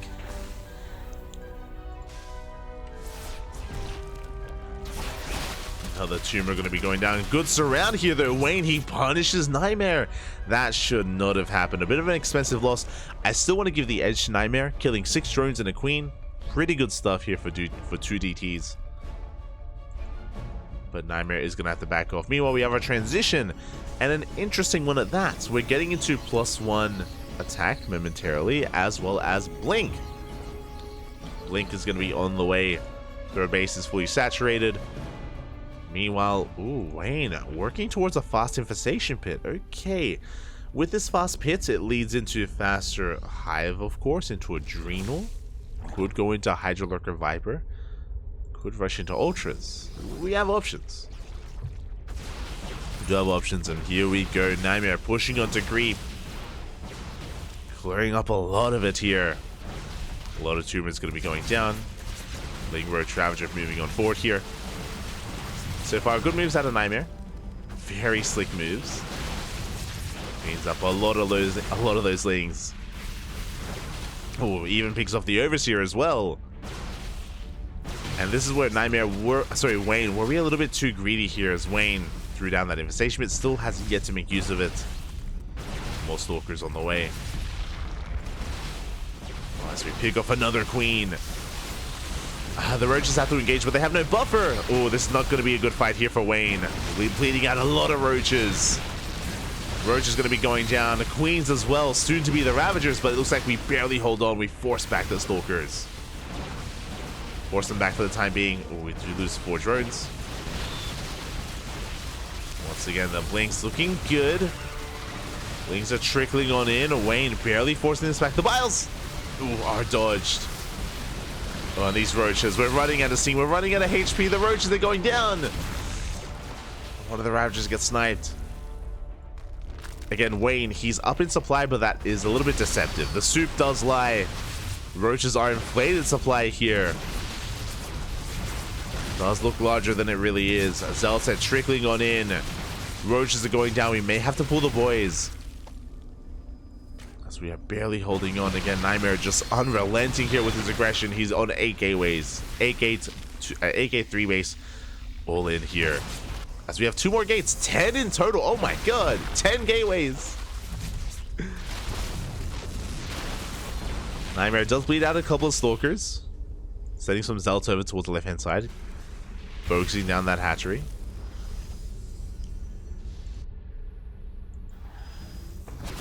Hatchery's going to be falling. Prism dropping towards the natural. Zealot do not quite get a kill on the hatchery. Not quite yet. As NightMare, he comes in for a surround. Oh. He wants these Roaches. He's going to get them as well. Big pickoffs. 3, 4 Roaches go down and a Ravager for free.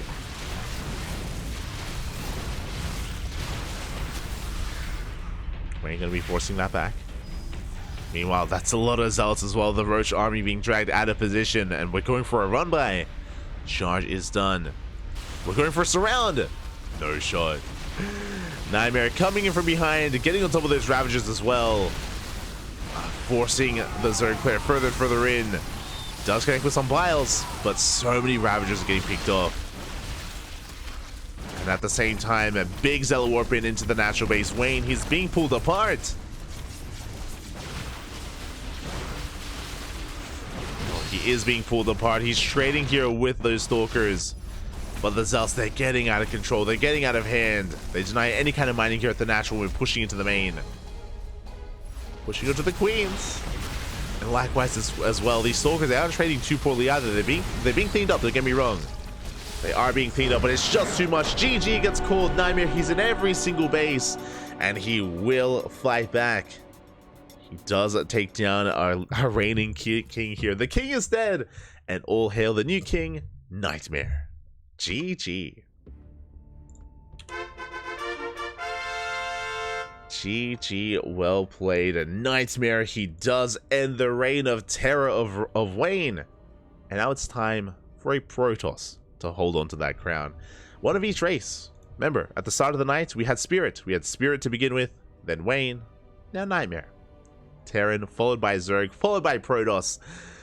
Oh boy. And NightMare, he was looking terrifying there. Again, to bring it back, Radisson Station is known for long macro games, is known for greed, which is why I do really like NightMare's approach. 3-base all in. Went for a 3-base all in, started off with DTs, followed by 8-gate blink, continued by 10-gate charge. It was wild how NightMare was able to reinforce, not just that, but how he was able to trade very, very efficient trades with his blink stalkers, really good micro as well, avoiding biles, focusing down Ravagers whenever he could, just taking the opportunity and seizing it whenever he saw it. And yeah, really well done, really solid performance there at a NightMare.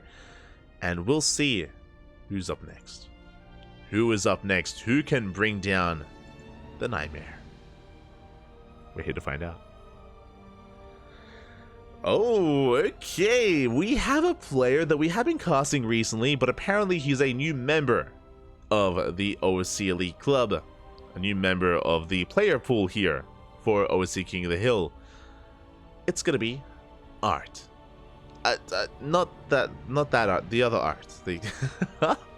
There are two arts in StarCraft, for those that are unaware. There's the Polish player art on the Platinum Heroes, and there is also the other player art, also Protoss, just like both arts are Protoss. And fun fact, the Platinum Heroes, just to make things even more confusing, the Platinum Heroes, they also picked up the other art as well. There's one from Poland and there's one from Russia. Both now on the same team, because that is not confusing. Shaking my head. Shaking my... It's like, imagine if Liquid Hero and CJ Enter's Hero were on the same team, you know? It's like, what's going on? I feel like this should be illegal. I feel like this shouldn't be allowed. Let's just make this as confusing as possible. Exactly. Shaking my head.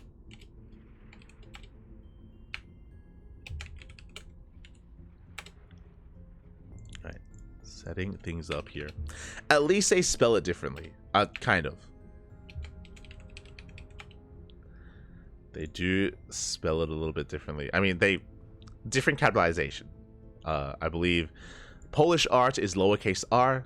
Russian art is just all letters R, essentially. Just pure capitalization. Yeah, there you go.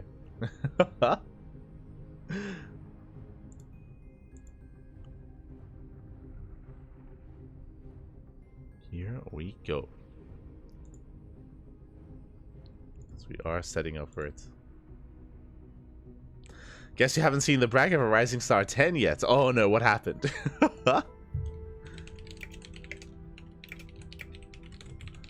I'll look it up. OSC Elite Rising Star 10. What am I looking at?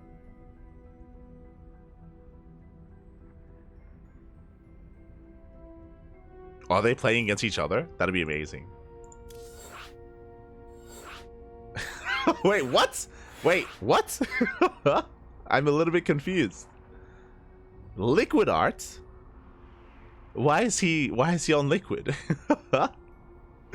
But I do see art versus art. Let's go. Fun fact, there was something similar here in the Latin American community. For those that are in the know, you know that there is the Colombian player Eggs. There's a Colombian player Eggs, but there's also the Argentinian player Egg.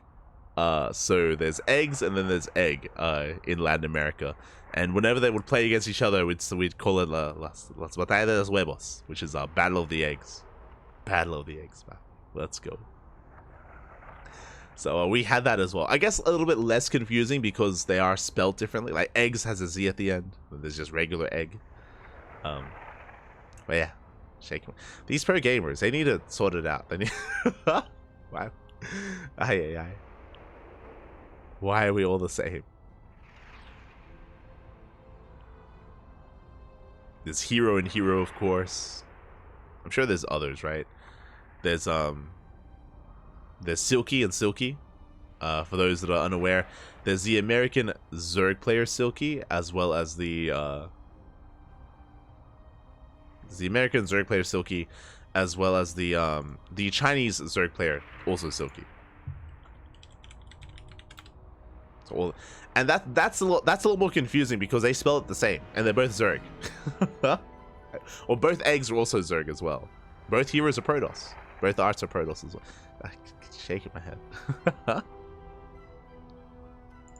Shaking my head.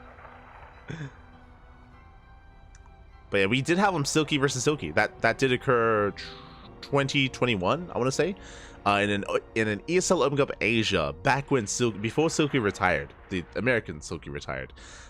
They both faced off in ESL Open Cup Asia, and fun fact, the Chinese Silky won, and it was after the Chinese Silky had won that the American Silky had retired. So we had like our narrative going on that like the winner would keep the name and the loser would have to leave. It was, like the loser would have to just tap out. Smooch.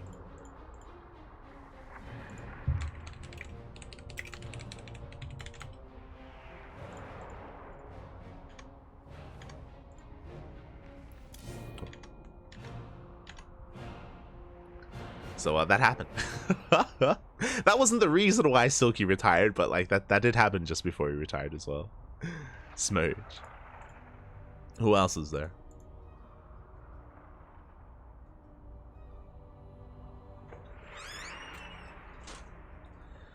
That Silky versus Silky was a bit of an issue for Wikipedia. Yeah, it was.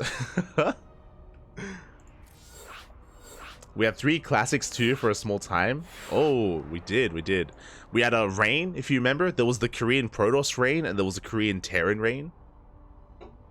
I don't think they ever played. I don't know if they were ever active at the same time, because the Korean Terran Rain was active in Wings of Liberty, and I think the Protoss Rain came in Heart of the Swarm, right? I think. But yeah, we had a bunch of Rains.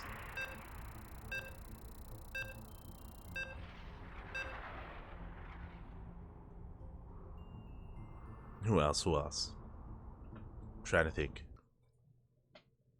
There are multiple heroes, of course. It's too much Rain. Yo, shout out to Nish recently interviewing the Korean Terran Rain. Yo, I'll always remember that Rain because if you remember, he played, I want to say, in the finals of MLG, and it was a TVT between Rain and I think it was Boxer. No, it was God, who was it? It was either Rain and Boxer or Rain and MVP. I think it was Boxer. Yeah, I think it was Boxer. And it was like Mass BC versus Mass BC, like back in Wings of Liberty. But yeah. Oh, he knows. There you go. Longest TVT. Exactly. That's my memory of Rain. My one and only. But here we go. We're getting into our next game here, into our next best of 1, and spawning in the top left-hand corner of Oceanborn, we have our red Protoss player. Representing himself, currently teamless with 1 win on the board, our new king, of course. It is NightMare. And spawning in the bottom right-hand corner, we have his opponent. We have the blue Protoss player. Representing the Platinum Heroes, it is Art. Now, Cynical in the chat, just so there's no confusion, this is Art with lowercase AR and uppercase T. You know, just to be clear.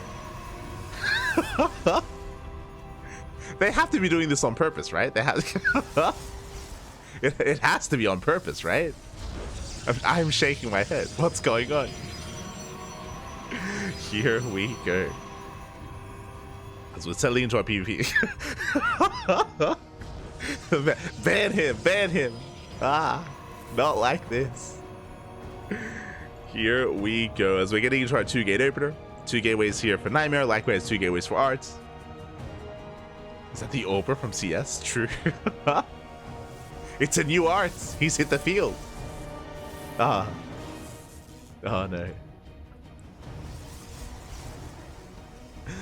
Yes, we are settling into our next best of 1. As a reminder, it is a best of 1. Of course, Art's making his first appearance here in OSC King of the Hill. Again, this is hold on. I'll fix it for you. Because I'm also getting triggered a little bit. Hold on. Bam! There we go. Just so we're all clear. What if I do this though? What if I do? What if I? Bam. Alright, it's gonna be double adept. It's gonna be double adept over here at a NightMare. Actually, sorry, my apologies, not just double adept, we have a third and fourth adept on the way as well. So quite an aggressive opener here from our Protoss player. The goal here is to get across the map and to get some economic damage done, to slip into the middle line and to get some probe damage. Meanwhile, Art's going to be opening up a little bit safer here with a faster expansion, or I mean with expansion on low ground, with a shield battery with Stalkers.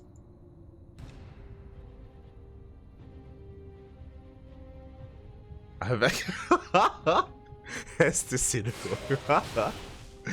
here we go, the Stalkers, they do come across some of these adepts, but not all of them, as we have two more here on the left hand side. I love this from NightMare. He's got two groups of adepts threatening a dive. Stalkers, they're going to be committing though, and there's honestly not much of him to defend. Two adepts, they can't really hold too much of a candle here against three Stalkers. So NightMare is going to be in some trouble here. He's being focused down, going for a desperate warp in here back at home. And it looks like he will be able to hold on here. Does focus down the Stalker. I'm loving the lock on there. I'm loving the trap from those probes. Adepts, they did race back home. And NightMare, he will hold. He will force this back. Meanwhile, we have our tech of choice, Twilight Council here from Art, likewise Twilight Council from NightMare as well. So we're getting into Blink. We're getting into Blink, but again, because of the openers, because of the initial units, Art has a massive Stalker lead. Ooh, is forced to recall though. Is forced to recall to keep up to defend with the Adepts. Oh, they shade in. They do shade in. Do we commit? Not quite. No commitment, not yet.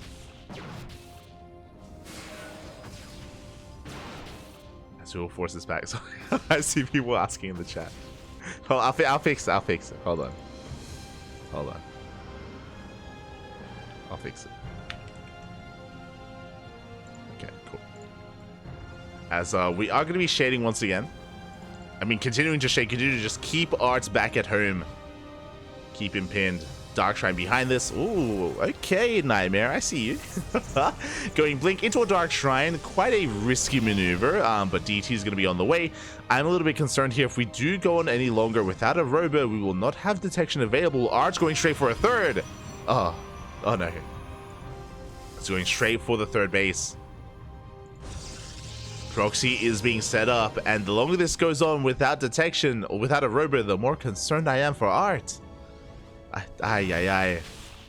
Hallucination Scout comes in. We get confirmation. We see nothing. Oh, Robo's now on the way. Now on the way. Is it going to come out in time, though? The Dark Shrine, it's about to finish up. Not like this. It is about to finish. DT is soon to be on the way. Robo, it's just under halfway done. Here come the Dark Templar. They're on the way. There's three of them. Now, to be fair, because of the amount of Stalkers we have, if we see the Shimmer, if we do see the Shimmer, we can blink back and we can wall off this ramp. As I say that, Art is pushing. Art is pushing across the map. DT's there waddling in towards the mineral line, towards the natural, towards the main. The Robo just now is finishing. If we wanted to, we could even focus down the Robo. We could focus down the Robo itself. And that's what we're going for it. No shot. We dive on the Robo and it's going to be targeted down. We try to surround. We do our best here, but it's not going to be enough. The Robo falls and that's it. No detection. GG gets called and NightMare will take down Art. GG. The invisible man, Poppy. The invisible man. GG, well played. This is a dynamic that does occur in PvP. The reality is that you can try to sneak out a Dark Shrine like that, and things like Robos are often skipped, or you often delay it. You often do delay Robos if you want to be a little bit more economic, a little bit greedier. Does happen from time to time, and this is just a bit of a build order win in a way where, because it was delayed, zero detection. Zero detection here, and NightMare does take the win. The Invisible Man, a little bit too strong. GG. GG, well played. A lot of love to Art though. Again, he's an amazing player. It's a bit of a shame that we just didn't really get to see much of him. I was looking forward to more of a back and forth, and we were entering more of the mid game, but alas, NightMare had other plans. Now get Art a riot. Oh no. Not like this. as NightMare does take down another player here, and we are getting ready for our next one, for our next series. We have an opponent. We have a Zerg player. Oh boy. We have a player that we don't get to cast enough of, to be honest. We don't get to cast enough of him. He's amazing, he's beautiful, he's a fan favorite here on the channel for many, many years. It is going to be the Southeast Asian Zerg player. It is going to be MeomaikA, the king of the sea, the last king of the sea himself, the cat god, MeomaikA. Vámonos, papi, vámonos. I'm ready for some nonsense. I'm ready for some chaos. I'm ready for some MeomaikA action. Gibbs, papi, Gibbs. Let's go. Just sentry, just one sentry. Why? One sentry would not have saved him. Remember, we weren't able to warp in time. We didn't have a sentry ready either. We didn't know there were DTs. We didn't know there were DTs until they were already just in the bases here of Art. And in a sense, I guess we could have used the sentry to force field around the robo to try and reduce surface area, but even that wouldn't have been a guarantee that we would have saved the robo either, just because that observer was still so far away from going on. If we could see them ahead of time, if we were aware of the DTs ahead of time, then sentries, yes, they can buy time by force fielding the ramp. That is true. That is, again, if we had a little bit more foresight as to what was going on, as to the chaos that was ensuing. So unfortunately, just unable to react in time because there's no, unfortunately, weren't able to scout and recognize what exactly was happening and what NightMare was up to. Which is why we've seen Max Packs die to this. We've seen Hero died, like basically any Protoss player out there. Now that I think about it, we have casted die to just DTs in PvP. Like it just happens. Again, it's an unfortunate reality of PvP that it happens every now and then. I wouldn't say it happens frequently, but you know, like I don't know, like once a month or something, we cast a game like this. Oh. I'll always remember. I think it was Pez. I think it was Pez versus Probe in ANZ Champs where this happened as well. I remember because I was casting in the studio and I was casting with Pilski. Pilski is a CSGO caster. He's a CSGO caster in Australia. And he's a little bit less familiar with StarCraft, and we were kind of getting into it. And yeah, when this dynamic showed up, he was like, "Oh, is it just over?" I'm like, "Yeah, it's just over, Papi. It's just over. Oh, it's just no, it's GG."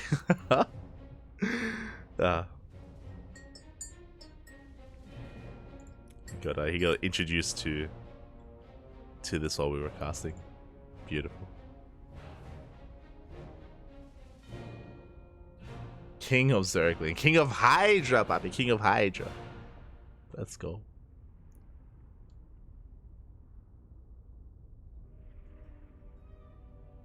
I miss the Rockstar vibes that MLG provided. Yeah, it was a lot of fun. It was a lot of fun. I feel like yeah, that's something that we don't really have anymore. I mean, in general, I guess like it's like COVID did so much because we had such a long break from offline events, and such a long break from offline events in general. Yeah, we don't really have that anymore. Homestory Cup, it's kind of its own thing, and maybe one day we'll have those vibes again. Maybe.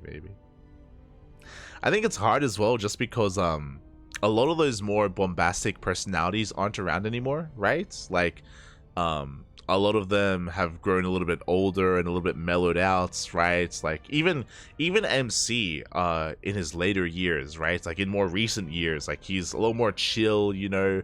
I remember when MC went back to Korea, this is like 2017, 2018. I remember like a lot of people expected a lot from him in GSL. Like I remember during like the group selection and stuff, but he's like, you know, very respectful and stuff like that. And I remember I think they asked him about it and he was like, no, yeah, like, you know, I'm just, you know, I've gotten older. Yeah, like I could not quite me anymore. Like, you know, I'm an old man, Smurge, and I'm just here to beat up some kids. But yeah.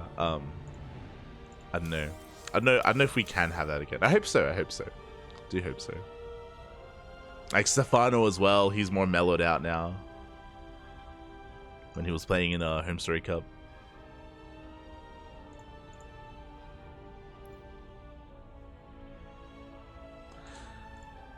You know who we need? We need ForJumy. We need we need ForJumy to get onto the stage. We need him to meme it up. Oh, 2-minute Hydra rushing. Yeah, 100%. Let's go. Give me the Hydras.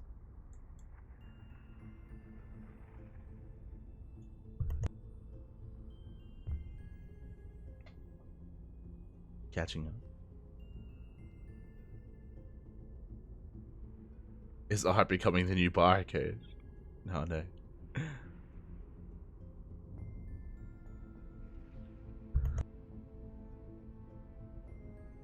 Yeah, it looks like our players are just sorting out servers and sorting out their maps. It looks like we're going to be playing on Oceanborn. Oceanborn is going to be coming up next.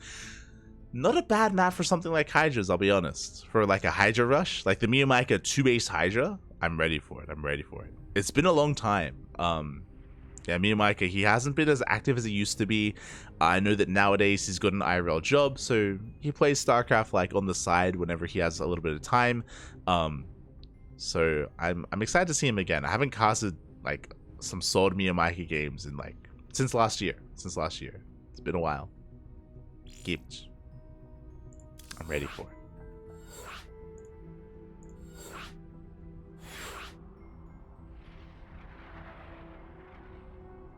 I am ready for it.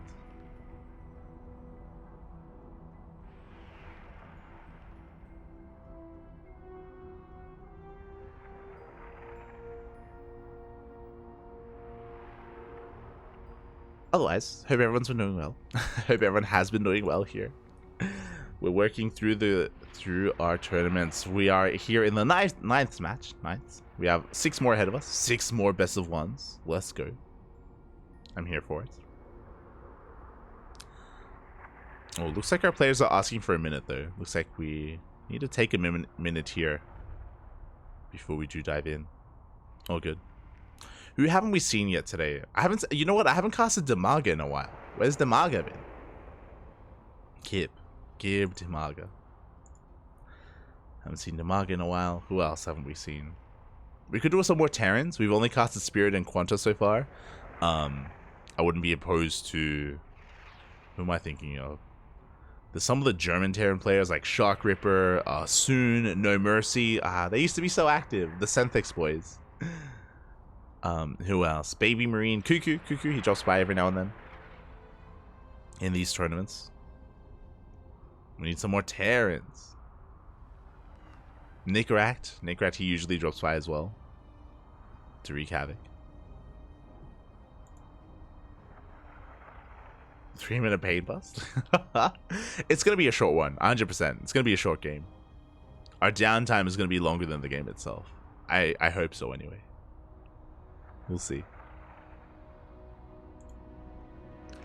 We shall see. It looks like our players need a moment though, so we're going to be going on a short break. Short break. And we'll see you guys soon.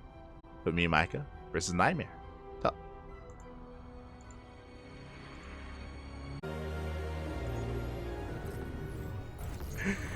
And welcome back, everyone. Welcome back to our next matchup here in OSC King of the Hill weekly number 158.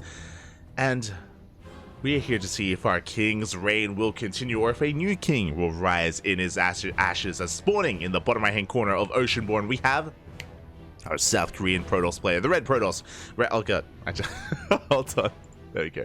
Our red Protoss player representing himself, currently teamless, the current king of the hill. It is NightMare.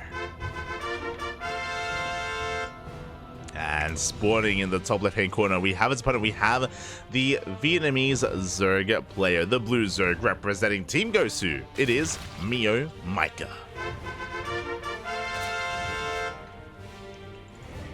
I'll change him in the UI. I got you. Bam. Beautiful. And oh my god, for the first time in a long time, MeomaikA goes hatch first. Wait, what? Mio, are you feeling okay, Papi? Are you... what's going on? MeomaikA, he is known for going pool first. Every single ZVP, he's known for pool first. Like, that's his go-to. Very rarely does he go hatch first like this. I know this is a standard opener. This is a standard opener, but it's not standard for Mio. So I'm a little bit, I'm a little bit perplexed. Are you okay? I'm a little bit concerned. What's happening? Mio, Papi. Well, for now, hatch gas pool, standard opener here out of MeomaikA. Across the map, we do have NightMare going for a gate expand as well. Going for a standard opener himself as we ease our way into this. Now, MeomaikA has a reputation, and again, he does ladder quite often on the Korean server, so I'm sure NightMare is aware of the kind of player that MeomaikA is. And I'm curious what MeomaikA brings to the table. Again, I did mention before that MeomaikA is not as active as he used to be. I don't know if he's been working on new builds or new playstyles, or if he's going to be relying on what he's known for. And what is he known for? 2-base HiGhDrA. 2-base HiGhDrA is his speciality here, specifically in ZVP, and he can actually use it quite well. It's beautiful. If we get to see it, we can get into it. Also, before I forget, bam, there we go. Just double checking how many wins we had for NightMare, as it is going to be a Stargate opener from our Red Protoss. It's going to be a Stargate opener. With this, should be getting into Oracles, should be getting to a 3rd base standard play here, which is ideal. MeomaikA, we've seen him bring down players like Showtime and Hearthstone. MeomaikA, he can thrive when his opponent plays standard. If his opponent is being aggressive, if his opponent opens up Twilight Council, then MeomaikA is in trouble, as it is not an Oracle, it's a Void Ray. Meanwhile, 2-base lair. 2-base lair. We spoke about the 2-base HiGhDrA build of MeomaikA. 2nd gas is being taken. Usually MeomaikA takes a 3rd gas geyser, and that is enough to facilitate for HiGhDrA production.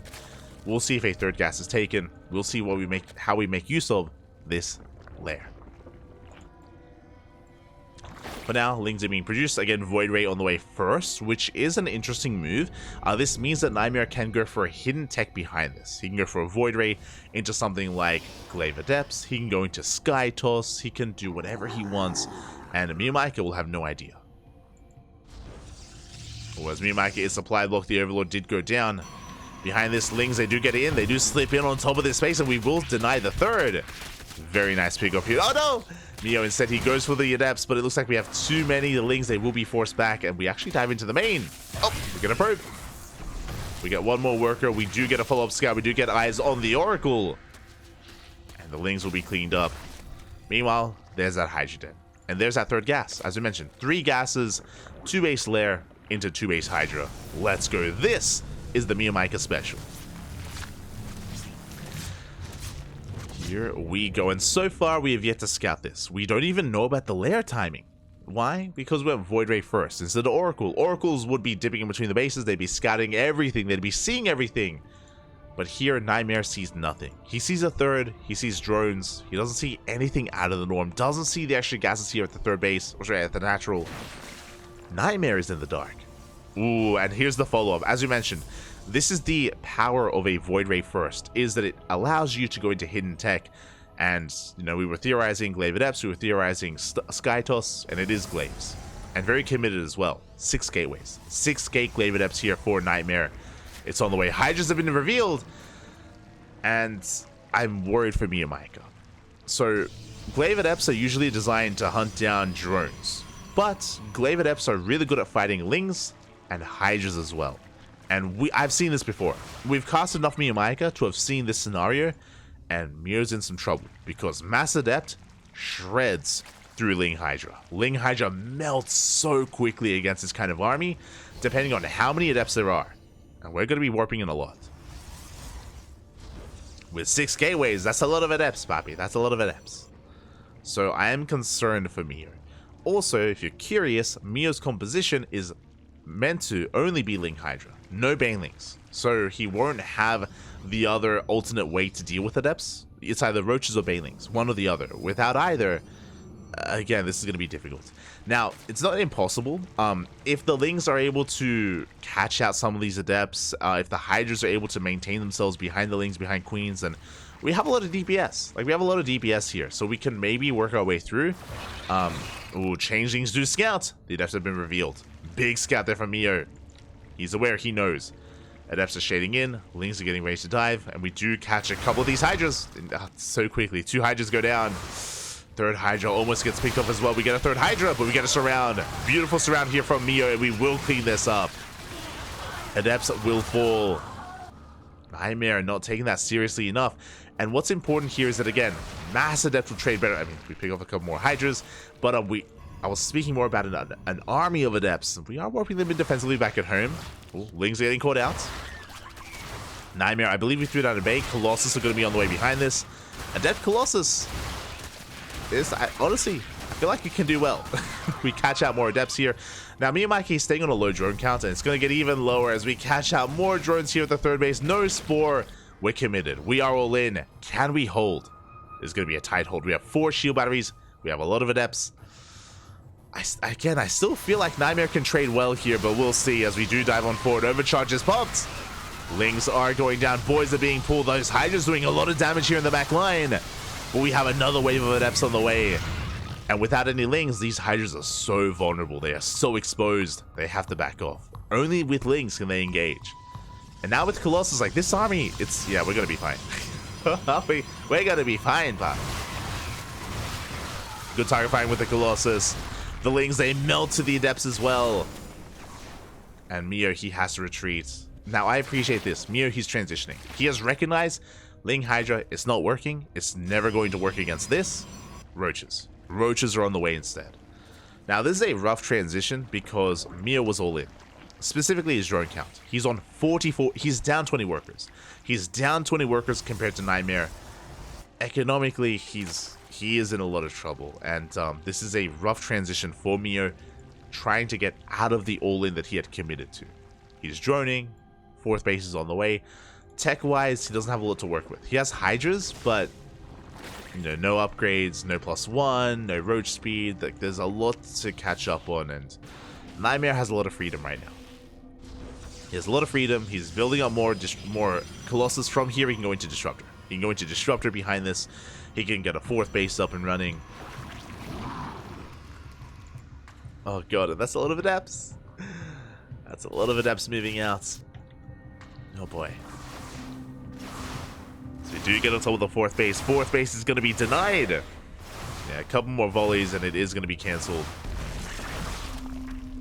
Good pick off. Meanwhile, we do not commit to the shade, thankfully. This Roach HiGhDrA army can trade quite well against these Adepts. NightMare knows that he's going to try to evacuate. He's going to try to escape. Oh, but we do collapse on this army. And a good 1/3 of those Adepts go down. Meanwhile, Meo, he lost his 4th. He did saturate his bases a little bit. He's not taking extra gases. He's still only on 3. But that is enough to afford his Roach-based army. So he's going Roach HiGhDrA. Adepts, though, they continue to threaten these shades, and we do not commit. Behind this, 4th Colossus on the way. Ooh, I was not expecting that. We are getting to a 4th Colossus. Behind this, Disruptors would be ideal, or even Immortals. Either or. What's important is that NightMare just saw the Roaches. He just confirmed all these Roaches. He's aware of them. He knows. And where do we go from here? We have a prison behind this. We're moving out. We're getting into Blink Stalkers to buffer, to support. MeomaikA still pretty all in here. He's still in a very low drone count.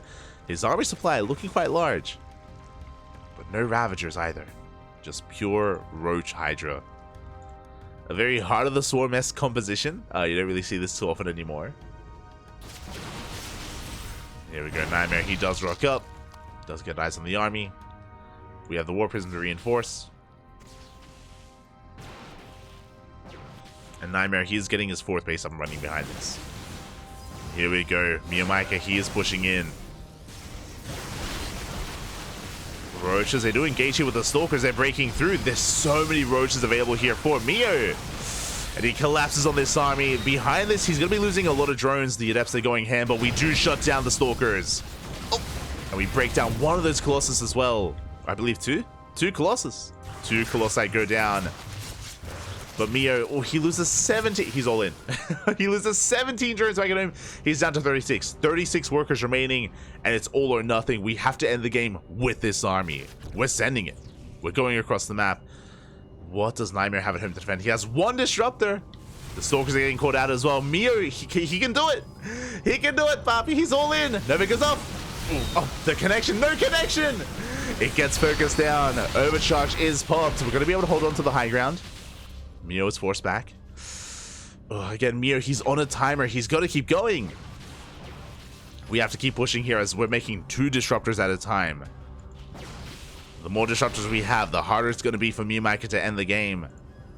We have to send it, Papi. It's all or nothing. ForJumy pushing through those Stalkers. HiGhDrA's coming from behind. We're getting surrounded on the Colossus. Colossi getting surrounded. We do have the Nova going up for good target firing here on the Disruptor. The Nova will not connect. Good positioning though overall. Shield batteries going ham. The Disruptors, they're being rallied in. But the Nova will connect once. This time, for the first time, we get some connections. GG gets called. NightMare, he will hold. He has the shield batteries, the stack defense, the reinforcements. NightMare, he takes down MeomaikA. GG. GG, well played. Not the easiest game for NightMare though. He did overextend a couple of times. There were like 2 big moments. The first one was when he got caught out with his Adepts, when he got surrounded by the Lings. And the second time is when he pushed towards the 4th base with those Colossi. MeomaikA, he definitely had an opportunity there, and he was looking damn good. But unfortunately, it did feel like he gave his opponent a little bit too much time. A little bit too much time towards the end there. Allowed more Disruptors to arrive, allowed a better positioning for the Colossus, and in the end, NightMare, all he had to do was defend. He had crippled the economy. There was nothing else left for Meo. GG. Well played. Well played here. NightMare will take the game and will take down another opponent. Let's go. And we're going to be featuring another player that I haven't casted in a month or even more than that. I'm ready for it. It's going to be another ZVP. It's going to be another Zerg versus Protoss. I'm ready for it. It is going to be the Ukrainian Zerg player, DIMAGA. Papa DIMAGA. Papa DIMAGA. He's back. He is back. We missed him. DIMAGA, he's one of the few players from like Eastern Europe that wasn't a part of the Christmas Cup. He wasn't a part of Christmas Cup. I believe he wasn't a part of Euro Cup or the New Year's Cup. Like for a lot of these events, I don't think he was quite there. Which was a little bit unfortunate that he wasn't a part of them, but it's great to see him return. I was concerned that maybe he had drifted away, like maybe he was taking a break. Maybe he was taking a break from StarCraft. I mean, start of the year, maybe he was just, focusing on other things. But good to see him back. Big fan of DIMAGA. Been around for a long time, very long time. And he will make his return here against NightMare.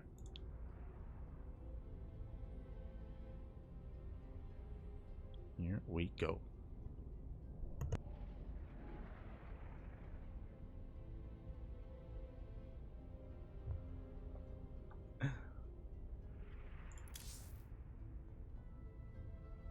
Maybe he wasn't thirsty and wanted a plate instead of a cup for once. Oh. You're an animal. Shaking my head. So our players are just conducting their vetoes, and we are setting up here for our next game. We are setting things up for our next best of 1. Again, NightMare able to spread his wings a little bit more with those Adepts, and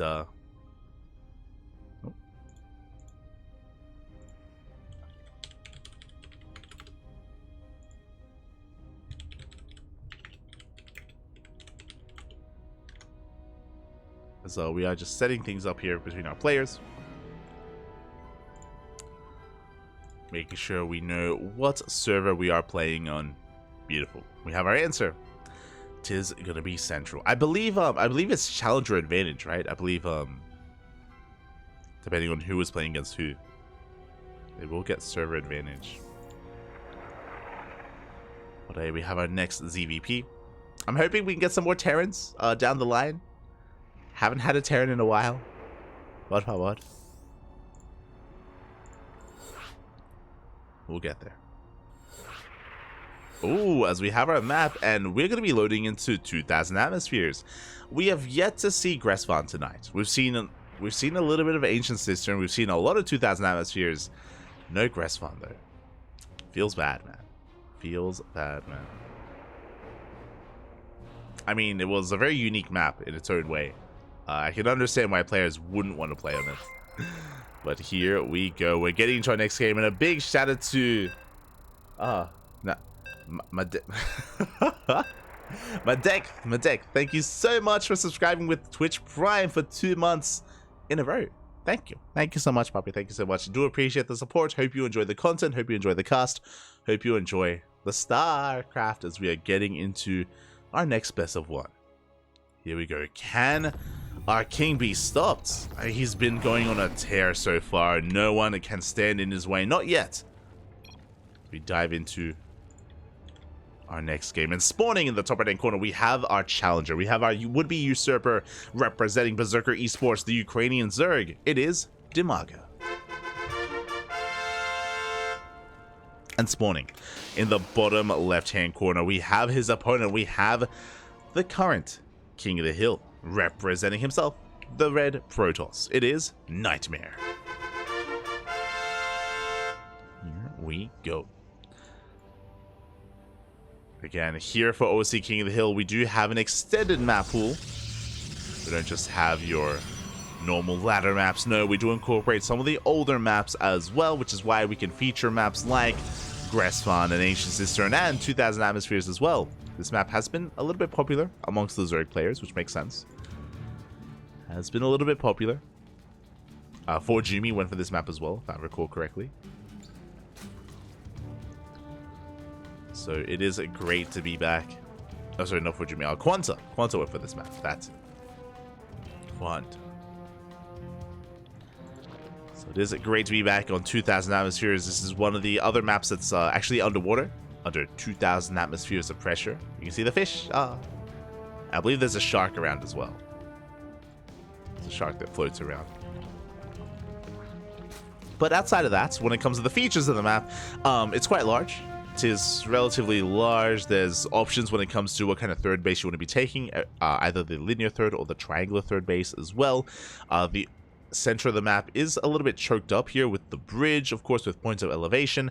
Once the rocks get knocked down, then it becomes more open. Then it becomes more dangerous to trek through the center, through the center of the map. So we do see these kind of pushes towards the edges instead, where the Xel'Nagas are. We have the Xel'Nagas covering these edge pathways.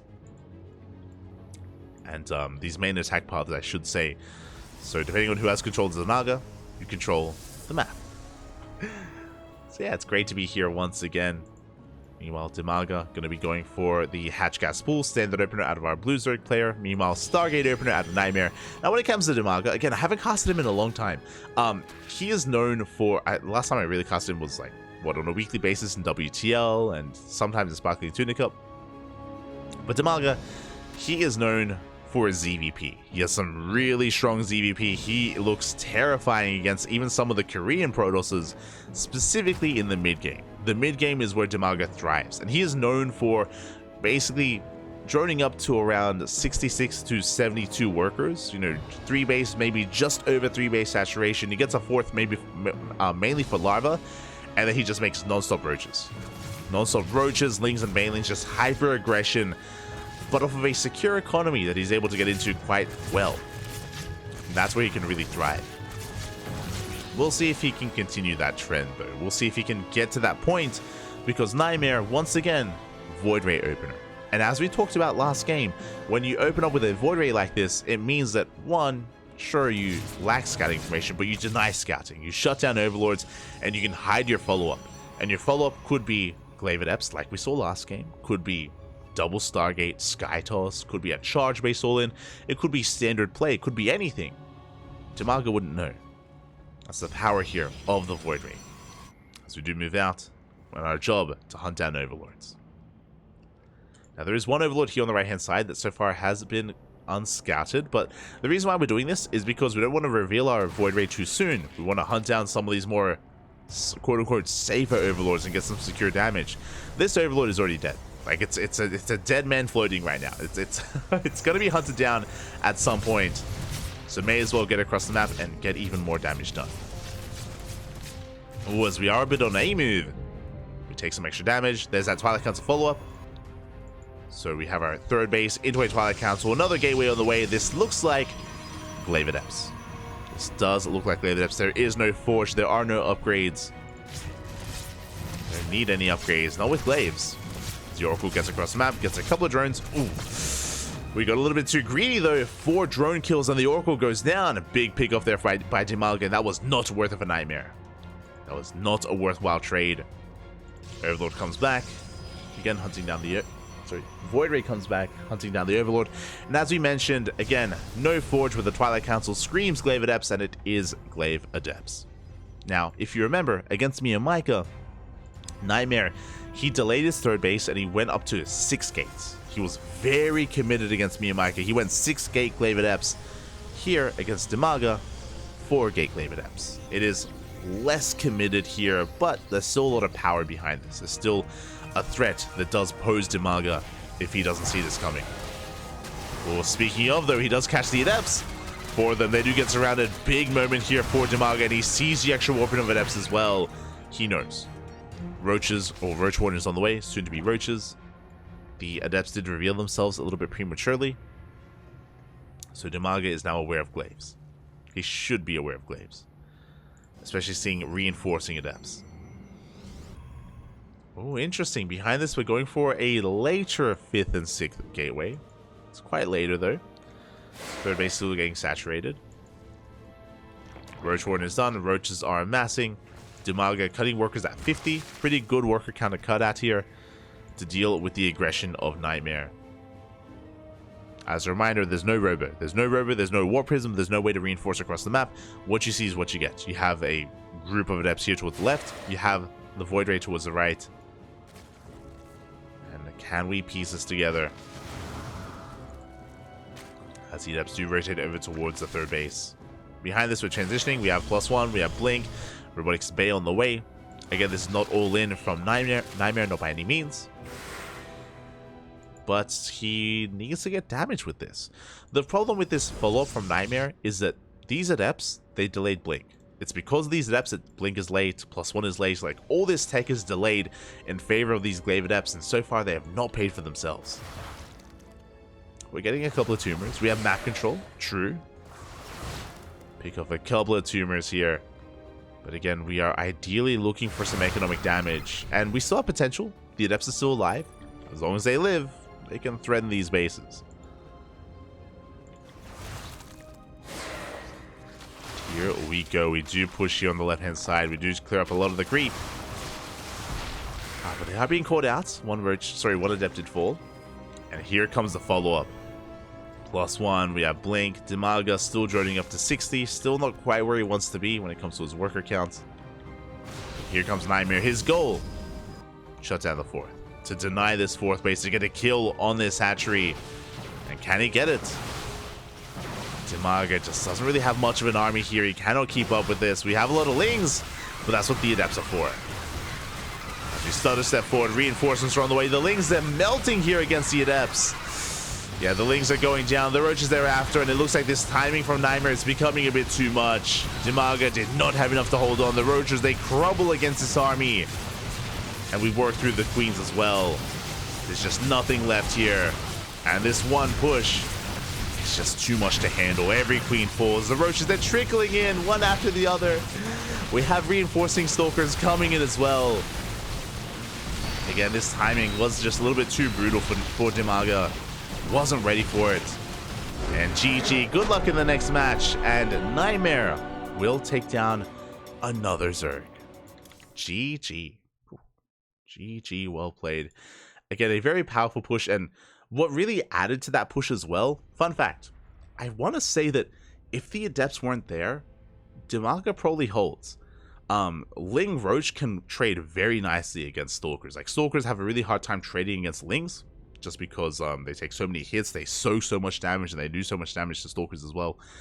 Adepts, though, because they were kept alive from the initial Glaive Adept push, because they were retained and we didn't throw them away, they did such a great job at supporting the Stalkers, and they cleaned up those Lings so quickly. The Lings, they just melted, and suddenly there were only Roaches left, and the Roaches, they were naked, they were exposed. Roaches on their own, they struggle against Blink Stalkers. As we saw, NightMare, he just snowballed out of control.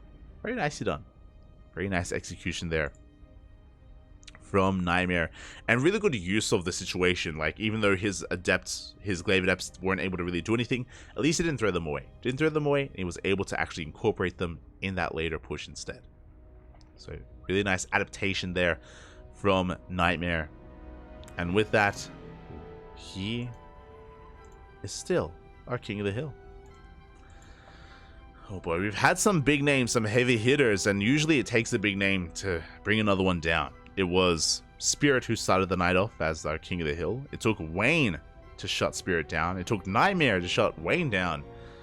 Who can stop NightMare? Can anyone stop him? We have 5 players left. We have 5 players remaining here tonight. We are 2/3 of the way through the broadcast. Who's it going to be? Who can rise to the challenge? Who can bring NightMare down? Oh boy, who's left?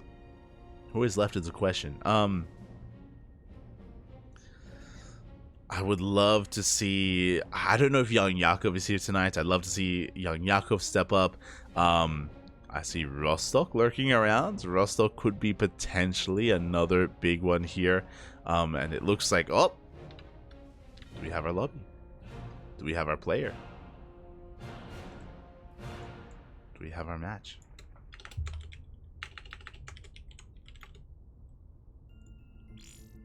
We do. Here we go. We have our next matchup here, and we are done for now with the ZVPs, and we're getting into a PvP.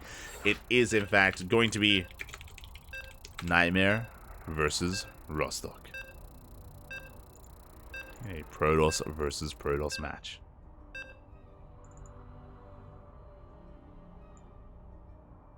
Here we go. I feel like we have a lot of PvP in our future. I feel we still have the other art, right? The other art. Christiana, MeomaikA. Plenty of Protoss. And here we go. Spawning in the bottom left-hand corner. In the bottom left-hand corner of HiGhDrA, we have our red Protoss player, the current king of the hill, with 4 wins under his belt. So I was just counting. I was just making sure it was correct. With 4 wins under his belt, it is NightMare. And spawning in the top right-hand corner, we have the would-be usurper. We have our Protoss player rising to the challenge, representing CSO Esports, the Ukrainian Protoss. It is Rostok.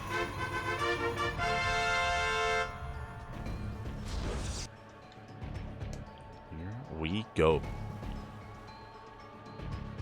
NightMare is a force to be reckoned with. Now, something to bear in mind is that it is getting quite late here. You know, it's, I believe, 1 a.m. in the morning in Korea, and yeah, we're getting through quite a lot of games here. We did see a couple of slip-ups from NightMare in the last game when he lost his Oracle, for example, when he was taking some extra hits with his Void Ray. Can we wear him down? Can we whittle away at the stamina of NightMare?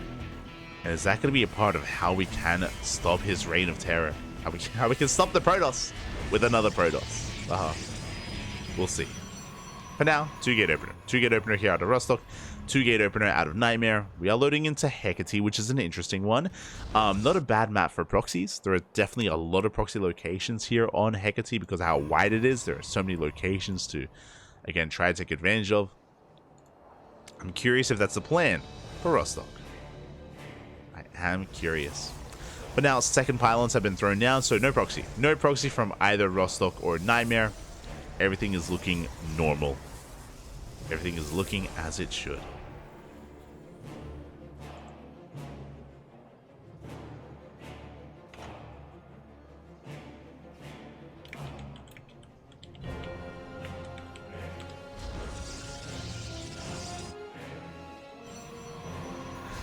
And it looks like, oh, we are going into some very fast tech, actually. Okay. we have Rostok going for a faster Twilight Council. Twilight Council is on the way here for faster blink. Meanwhile, we have our first two units of choice here for NightMare. He's going to be opening up double adept into 3 and 2 into a third and fourth adept into, I imagine, a 5th and 6th adept as well. This is how NightMare did play earlier in his previous PvP against Art, if you recall. Hello, Mr. Probe. Where we go? Yeah. And my eyes are on this pro because this is looking like a one base all in. Rostok, he has a blink on the way, 2 gateways. I imagine we're going to be throwing down a proxy 3rd gateway and a 4th gateway as well. So for one base, 4 gate blink, let's go. There it is. The gateways have been thrown down. Back at home, NightMare reading this beautifully here. He's continuing to check, continuing to scout with these adepts. He is confirming the lack of expansion. There is no natural base. NightMare opening up with a robo. Very safe way to open up here. Shield battery is done. Adepts are amassing. Stalkers do push in. Being forced back. Now again, with a robo opener, the power of this opener is that it gives you access to faster immortals. You get immortals, you can get a prism as well to juggle, but more importantly, immortals are king here when it comes to defending against stalkers. They just have their way with them so well, so easily. Defensively, immortals are so powerful, and that's why it's a good read here for NightMare to get into that. It's to start his first immortal. Again, he confirmed the lack of expansion. I'm sure he didn't see the Twilight Council, doesn't know what kind of all-in it is, but he sees all these stalkers. That's enough of a tell. Second shield battery is done, overcharge is available. We have a couple of sentries for force fields. Oh, as NightMare, he does push forward. Can he get a stalker? Up! Not quite.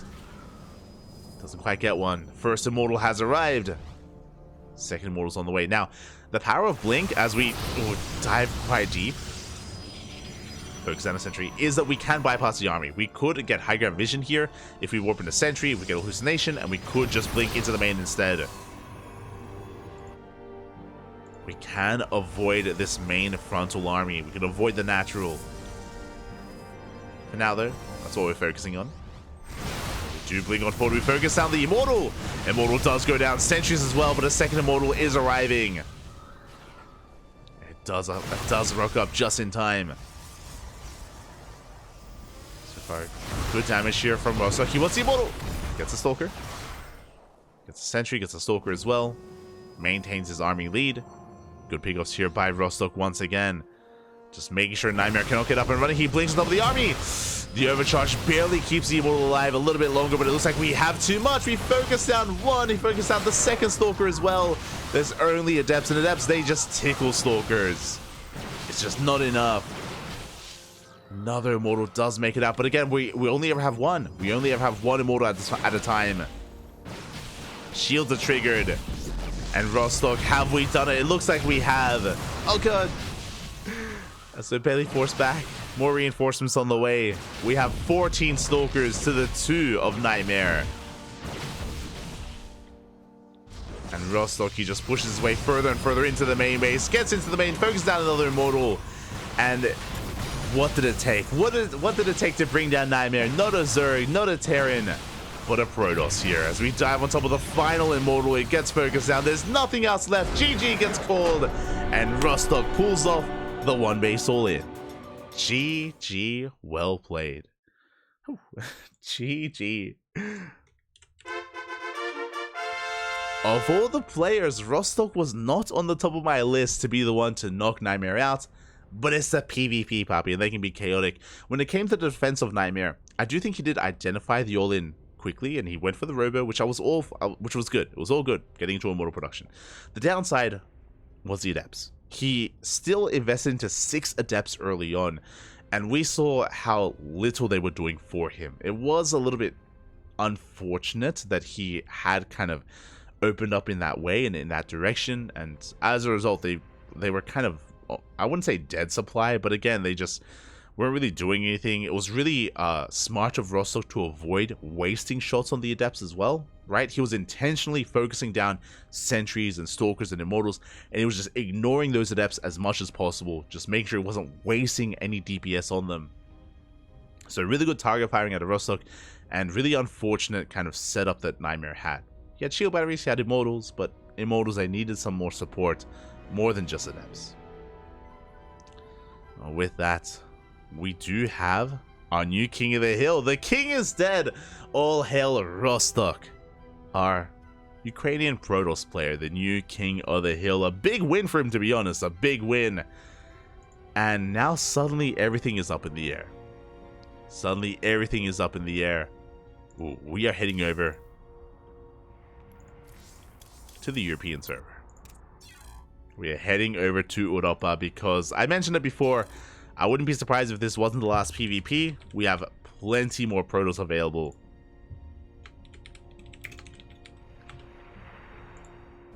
Plenty more Protoss here.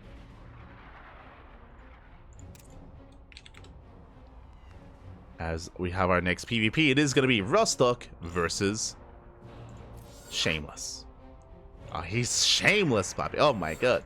Shameless, who's been a rising star recently. Oh, he has been on our radar these past couple of months. I spoke about some events earlier. I spoke about the New Year Cup, I spoke about the Christmas Cup, and I spoke about the Euro Cup. And Shameless has been looking good in all of them. He has been looking very impressive these past couple of months, taking down some more established names and really making a name for himself. We'll see if he can keep it up. We'll see if he can keep this going. As up next, he's here to challenge the crown of Rostok. Here we go.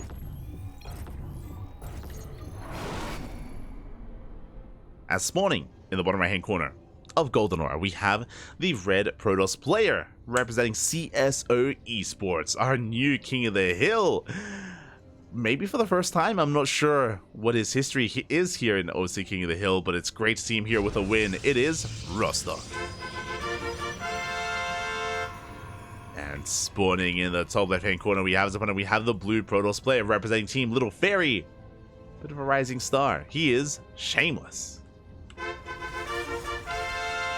No shame, Bobby. No shame. Catching up. Rostok beat NightMare. He did. He one base all in it. He all in the hell out of NightMare. And it worked.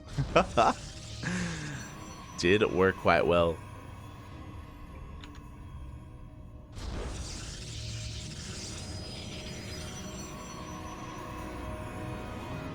Catching up in the chat. I have to go, oh, thanks for dropping by, Chaldan. Thanks for dropping by. I do appreciate it. Hope you have a good day. Hope you have a good day. Oh. As we are settling into our next PvP here, it's going to be a 2-gate opener out of Shameless, 2-gate opener out of Rostok. We'll keep our eye on both of them. They're both more than willing to embrace a more aggressive style. Ooh, and we are hiding our probe. And likewise, I'm sure we're planning on hiding our second pylon. Senor Rostok. Pylon is going to be thrown down. Now, this is an interesting location. Technically, this is on Rostok's half of the map. True. But the rush distance by ground on Golden Aura is quite short. So, on the one hand, I feel like this could be a proxy Stargate. On the other hand, I wouldn't be opposed to proxying anything else. I'm going to hedge my bets on a Stargate for now, though. Ooh, there it is, the robot on the other side of the tall grass. It's going to be a one base all in. One base all in here from Rostok. He's going to be opening up 2-gate, of course, with Stalkers. Shameless is looking for the pylon. He's looking for the second pylon. He knows it's not here. Where exactly is it? We know, but Shameless is still piecing it together. Meanwhile, across the map, we have a Stargate opener out of Shameless. Something more aggressive here with a Stargate opener. He gets scouted. Rostok, he is aware of the would-be Oracle. He is aware that he needs a shield battery in the mineral line. So we should soon be seeing that from our red Protoss. Meanwhile, Stalkers are going to be amassing, going to be sent out. Likewise, Shameless, he is scouring the map right now. He's checking top right. He's checking top bottom left. He's looking out, and he does come across the robo. Big scout here from Rostok. Sorry, from Shameless. Meanwhile, Rostok throws down a third gateway. Again, he's still completely all in. Is still all in. Did I say a third gateway? 4-gate. So it's going to be a 4-gate, 1-base all in. This should be just for a warp prism, and we should be warping in vanilla Stalkers. This time without blink. We're not waiting for blink this time. We are hitting harder and faster. Meanwhile, back at home, we have an Oracle first. Bold move, it should be an Oracle into Void Ray. This Oracle was designed to cripple the economy, but it got scouted, so there's that shield battery. As we spoke about, shield battery is on the way for Rostok. He is prepared for that Oracle. Meanwhile, the Stalkers, they have arrived. Pushing their way in. No Void Ray, by the way, which is a little bit concerning. We do get the Revelation.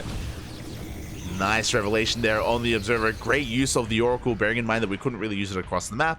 So really well done. Observer goes down. Prism is on the way.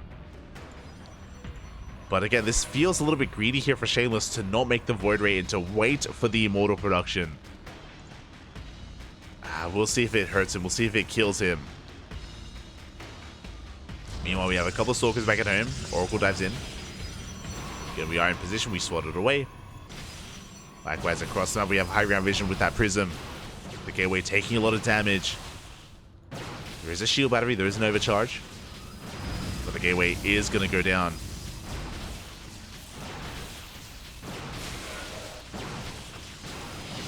The Gateway does fall. We're on one Gateway production right now. One Gateway, one Robo, one Stargate. We do have our first Immortal. Is it going to be enough? Is it going to be enough here for Shameless? As he does force Rostok back. Going for another warp in. Shameless still has that Oracle. He's looking for the gold. Just make sure there's no ninja base. Making sure nothing crazy is going on. As we rock up, second Gateway is now finishing up, but another Gateway is under fire.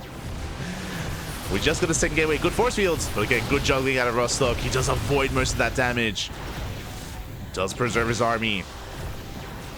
And he will take down this Gateway. Oh my god. I believe lost a sentry in the process. Oh, sorry, lost a Stalker. Barely kept that sentry alive.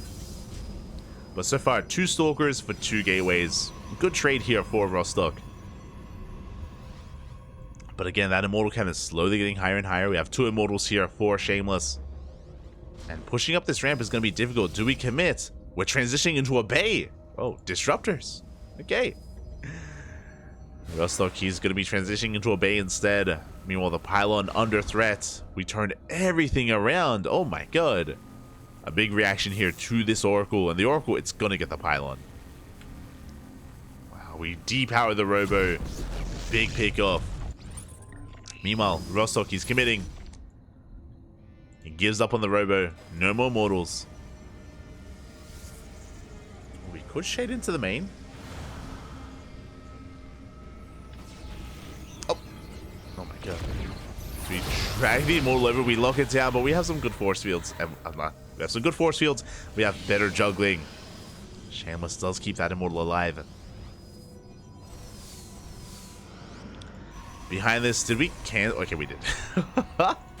I guess when the Robo got depowered, we canceled the bay. No Disruptors. We're going into Blink instead.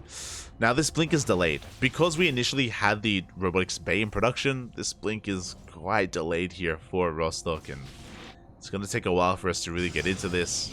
Shameless is building up. Shameless has a better economy.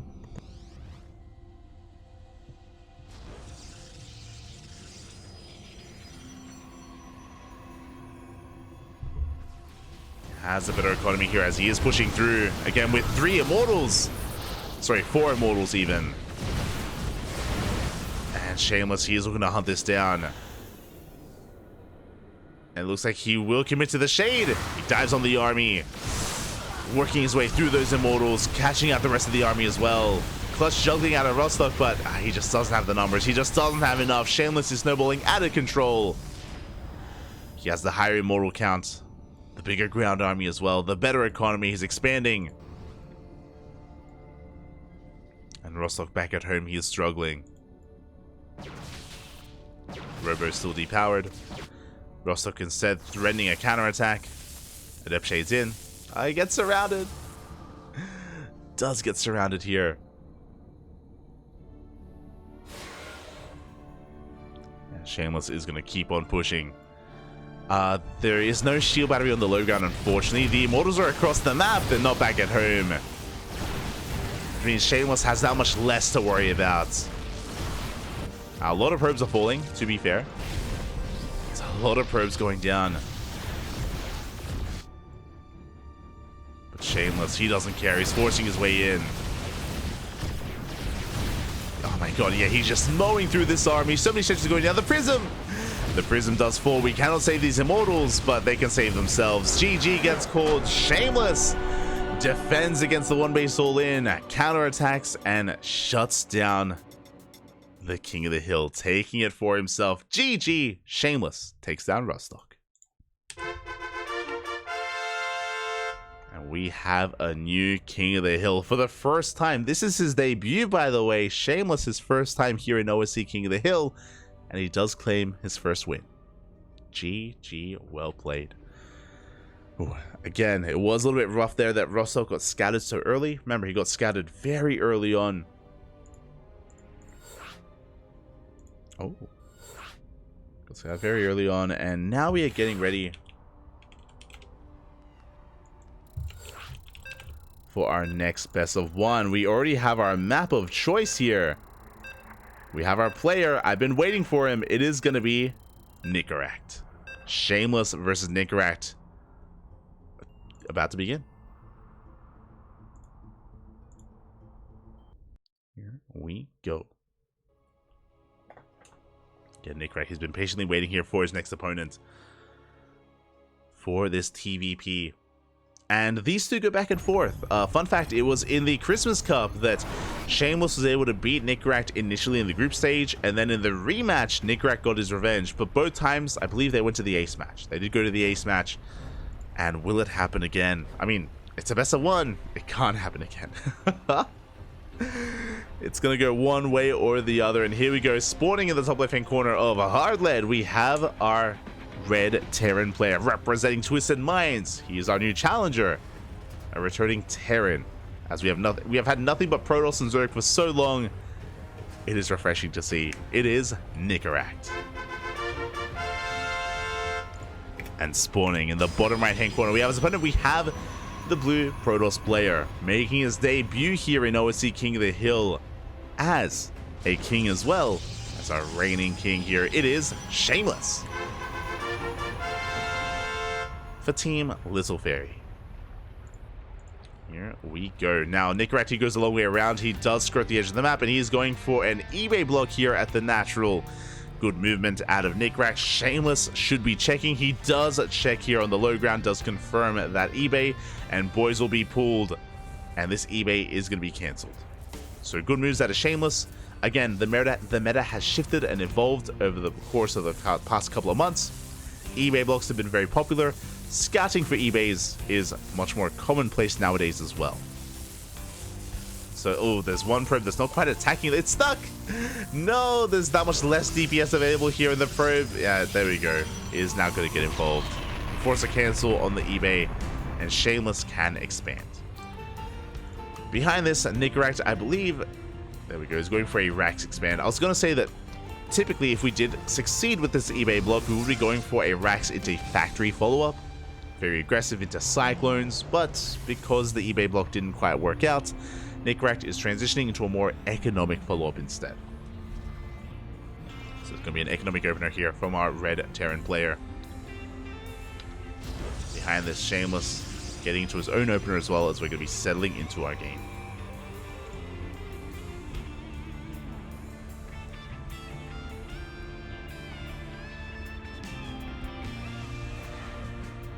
Are settling in.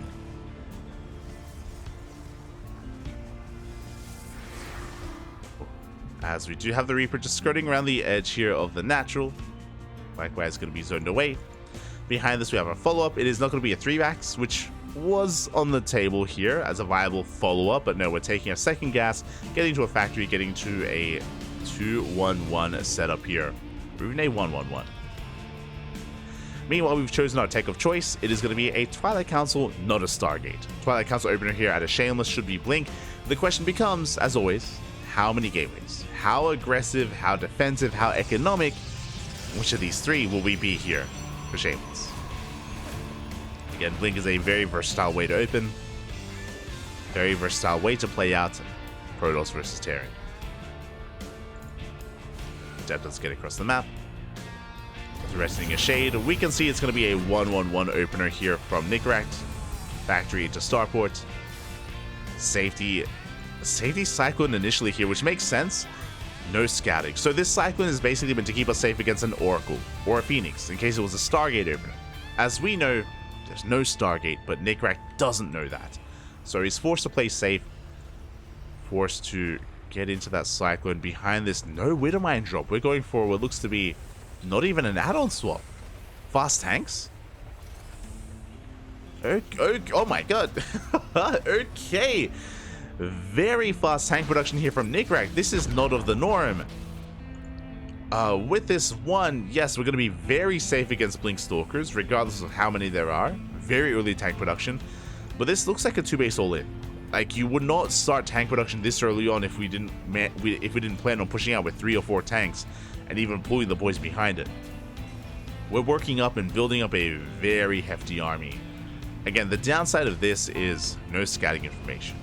No mine drop here to get into the main base.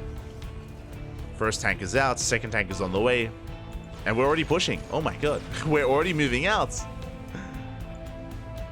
We have Banshees to support. And Shameless is going to try and slow this down. He does see some of the army moving out as he fans out his Stalkers. Behind this, it was 2-gate Blink. 2-gate Blink into a third base. This third is going to be vulnerable. I believe this push is designed to move out on the left-hand side and deny this third base and get a kill, ideally. As we are building up towards another tank.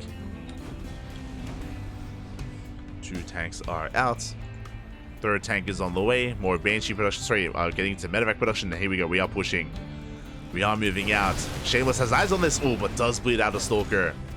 A big loss there for Shameless. And he will lose up. Almost another Stalker here. Oh god, it does go down. Big losses here. 2, 3 Stalkers fall. And Nicoract, his goal here, as we mentioned, is the third. Is that third base. Tanks are sieging up within range. Cyclone goes down. Can we focus down the tanks? We get one. One tank goes down, and we barely get the second tank as well. We have the overcharge, but there's so many Marines. They're vanilla Marines, and they can barely focus down. Can they get it? Oh god! The Immortal holds on a little bit longer. Trying barely to hold on here. Shield battery goes down. As Shameless is kiting his heart out, he's down to 3 Stalkers. He hasn't lost his economy yet. Another tank has arrived. The Immortal makes it just in time. Yeah, we're going straight for that tank. We focus it down. Shameless trying to catch reinforcements, but the Immortal falls. But Shameless, he's so close to defending, by the way. Oh, the blinks! He blinks away. We get into the middle line. Boys have to be pulled away as well. But again, we're running out of steam. We're running out of medevacs. Medevac does go down. We barely depower that pylon. Depower the robo. No more Immortals. And Nicoract, he's still rallying. He is so close to breaking Shameless here and now. The tank does arrive. We're camping the production. How many gateways? Oh, 1 gateway. We can warp in 1 unit. And remember, it was a 2-gate opener. We have 1 gateway to warp in. Now 2 more finishing up as we speak, but it may just be too little too late. Nicoract punishing this build so hard.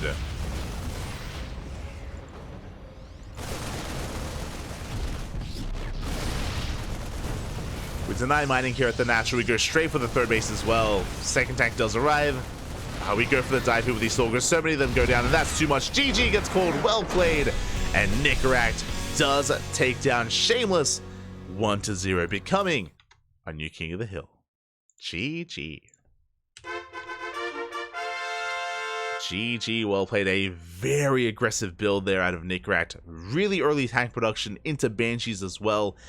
Into a terrifying push early on. And unfortunately, Shameless did open up 2-gate Blink into a third. Very economic opener. And despite seeing the push coming, we did need additional gateways. It took us too long to throw down more production. It took us far too long to throw down additional gateways. We did not take it seriously enough. As a result, we had some money. That's true, we had money, but no warp-ins. We had no production to facilitate us spending that money, and we saw that we just could not keep up with the rally of Nicoract. GG. GG, well played.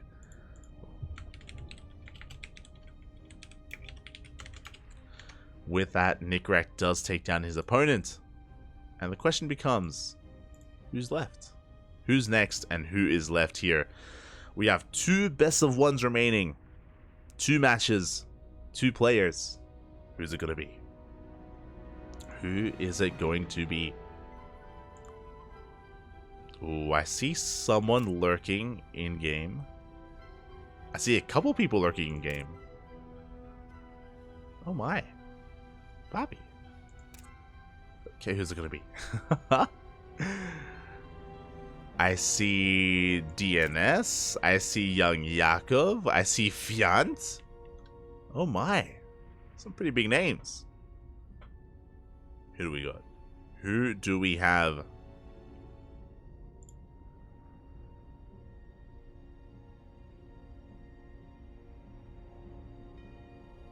Who else do I see in game?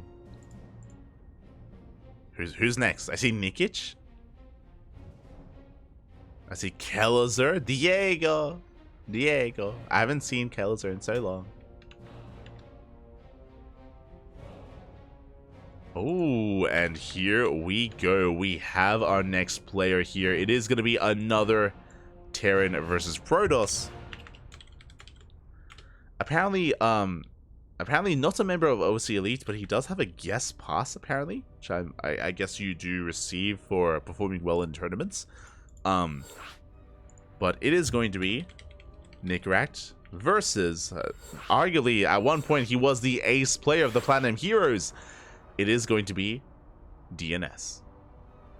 Let's go.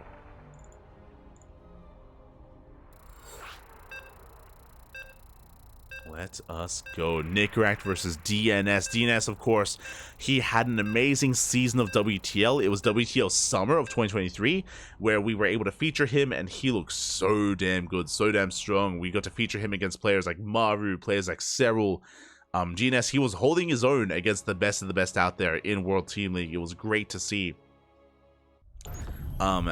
In more recent times, Firefly has kind of taken the limelight because in WTL Winter, Firefly was picked up and he kind of claimed his place as the ace player of the Platinum Heroes. DNS has more of a supportive role, but again, regardless, he's still an amazing player. He's still a terrifying Protoss, and I'm ready to bear witness as in the top left-hand corner of Equilibrium, we have, for the Platinum Heroes, the French Protoss, DNS.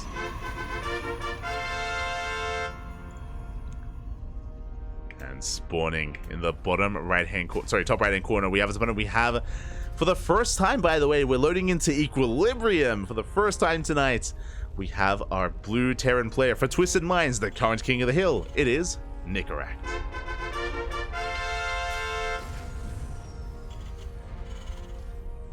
I see in the chat. Shameless is also army supply list. Ah, smooch. But yeah, we're loading into Equilibrium, a very large map, typically vetoed here amongst our players. But not this time, not in this best of one. It's going to be a double gas opener. Double gas opener out of Nicoract. We're still going for the eBay block. This is new. This is very aggressive. Okay, so quick reaction out of DNS. He's going to be pulling the boys. He will deny this eBay block. But with a double gas opener, we can actually get into a faster factory, into a faster cyclone, into quite an aggressive build. Remember, last game it was a Rax Expand from Nicoract. This time double gas. I am curious here. eBay across the map. Oh! Is cancelled in time, thankfully. That was very close. But we do cancel that eBay. Behind this factory is in production. As we mentioned, again, double gas opener. Faster factory. I'm not too sure if I'm fond of all-ins on Equilibrium. Again, the rush distance by ground is quite long. It's a very large map, longer rush distance, you have more time to react. We can see DNS, he's checking for the gold, making sure it wasn't taken.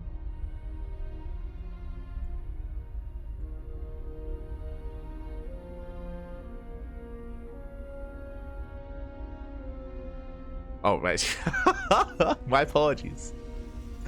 I just realized I misspelled Nicoract. Thank you, Bobby. Thank you.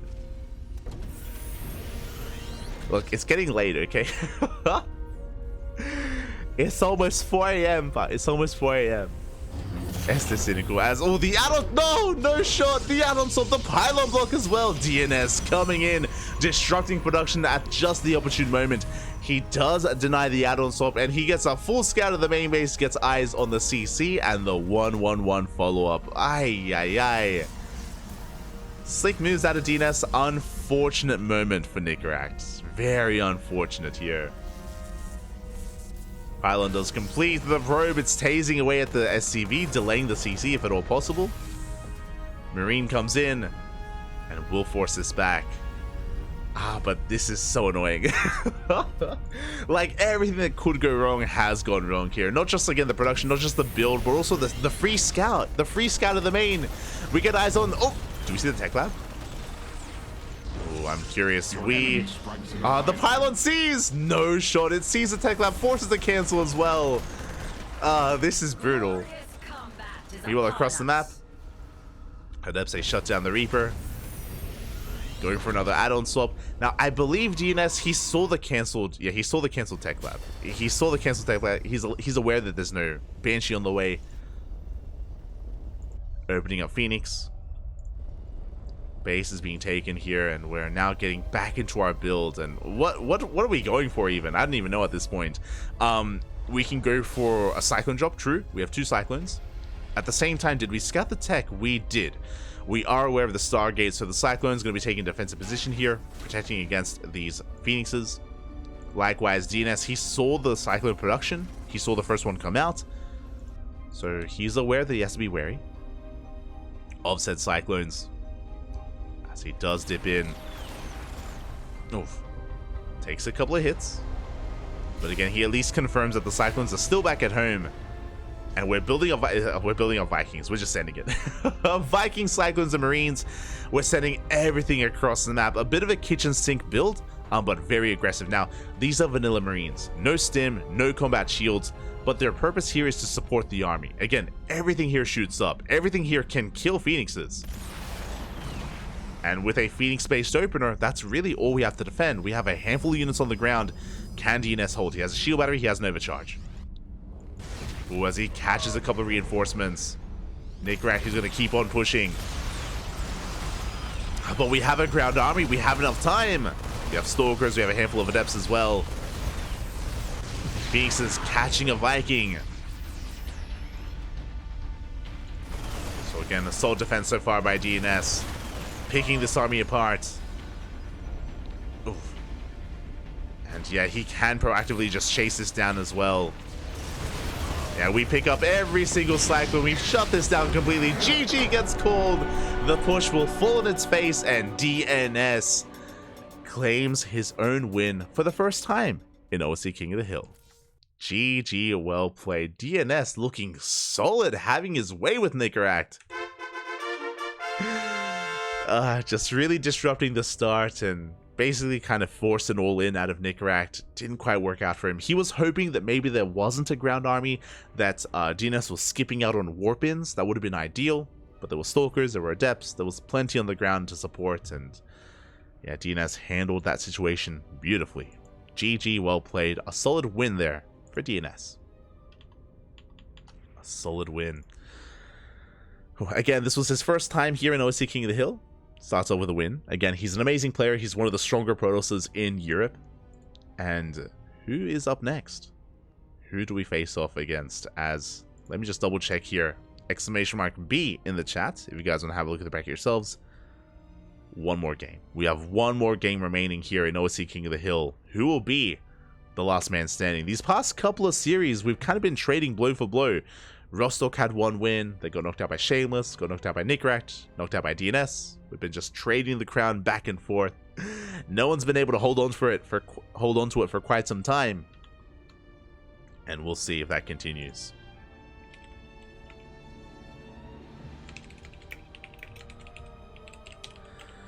We'll see if that does continue, as it looks like ESL Open Cup Europe is about to begin. And oh, we have our answer. We have our next opponent.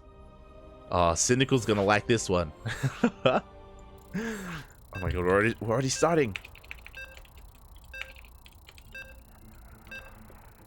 It is gonna be a team kill here between these two Platinum heroes. It is going to be DNS versus Art. I know what you're thinking. Didn't we cast Art earlier? Not that one, the other Art that's also on the Platinum Heroes. Here we go. It all ends with a PvP.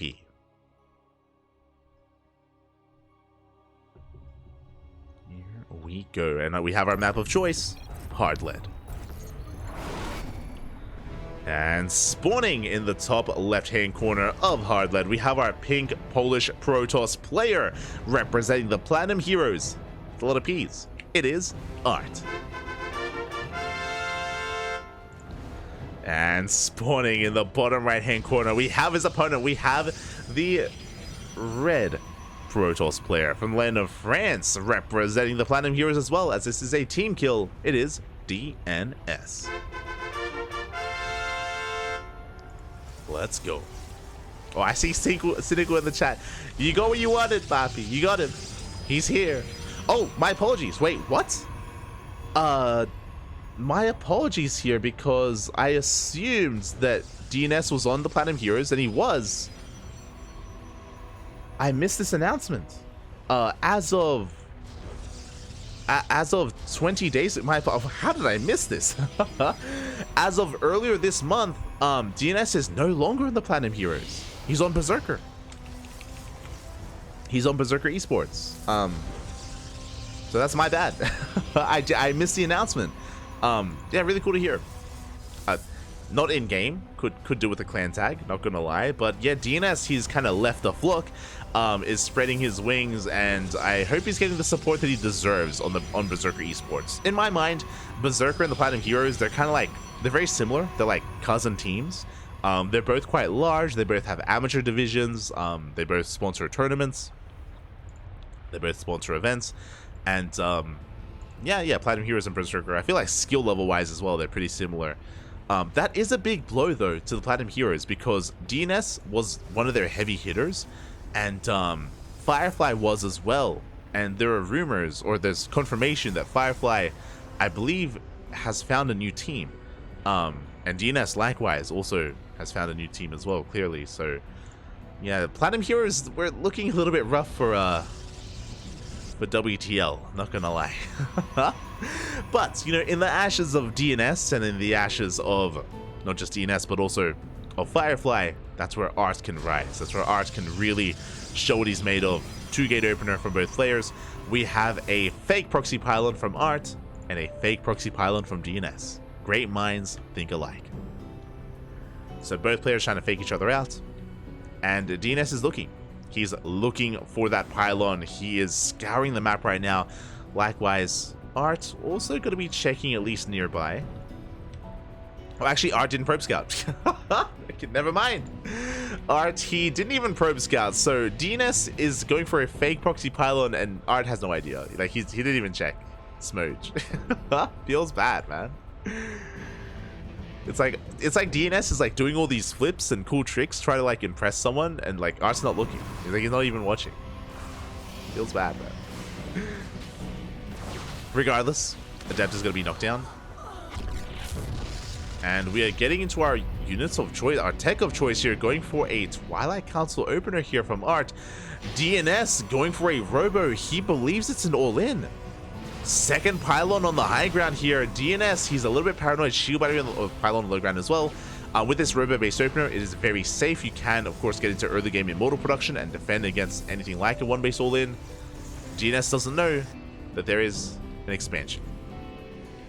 Alright, just going for a delayed expansion, focusing on Blink first. Meanwhile, DNS warping in some adepts outside of his main base. I love this. With this, he can scout. That's what's important here. He can scout across the map. Shield battery on the way. And here comes a hallucination. So DNS right now all about trying to figure out what exactly Art is up to. And he will now confirm that there is an expansion. There is a Nexus, thankfully, and we can get into a longer game. DNS is still working on some Immortals just to keep himself safe, as he also confirms that he's behind when it comes to the Blink timing, as Blink is already being researched. Now, Immortals are a really good way to make up for your lack of Blink Stalkers. You can be down 4 Stalkers, 5 Stalkers, and an Immortal can make up for that. As Adepts are not going to commit to the Shade.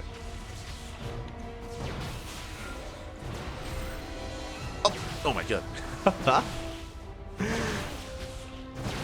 As we do focus down a couple of those Adepts, they do get chased down here by Art. He does gain map control. As he moves out, Hallucination comes in just to confirm no additional gateways. It's not an all-in. Art is expanding behind this. Very fast third base here from Art while he has map control. On top of that, he can blink into the main. He can dive into the main base. He can, and he will. Bold move here. The pylon looking exposed. He's going for the probes. Going for the workers. Going for the mineral line. He gets 2. Oh. Ooh, barely gets 3 as well. Is forced to recall 5 probes here as Adepts a shade into the natural. We're pulling DNS apart. DNS having a hard time keeping up here. 10 workers, 11, 12? Oh my god, 11 probes go down here again. We may have lost a couple of Stalkers here in the main. 1 Stalker, it was 1 Stalker. Well worth getting 11 probe kills and pulling DNS out of position. And not just that, DNS, he loses 11 workers and he is down at third base. Checking his vision, he hasn't seen, he doesn't know. Hallucination comes in, gets eyes on the tech, the Robo, the Forge, the would-be +1. And we are making our way towards the third, but we deny the scouts! Big moment there. DNS, he doesn't get eyes on the third, still in the dark. Still trying to figure out and get a read on what exactly is going on. Hallucinations, they come across each other. Art looking to intercept once again. Oh my god! He will intercept, but this time DNS finally gets a scout. He gets a glimpse of the base. Seek the enemy's blood. He is aware. As DNS is going to be pushing. Now, DNS is about to hit with Blink. He's about to catch up with that Blink upgrade. Looking at the army sizes here, Art has more Stalkers, but DNS has more Immortals. As I mentioned before, Immortals, they can make up for a Stalker deficit. But he runs into the army and he backs off. Wise move. This would have been a very clutch fight, and I would have given the edge to Art, especially with shield batteries and an overcharge. So DNS does retreat, and he's behind.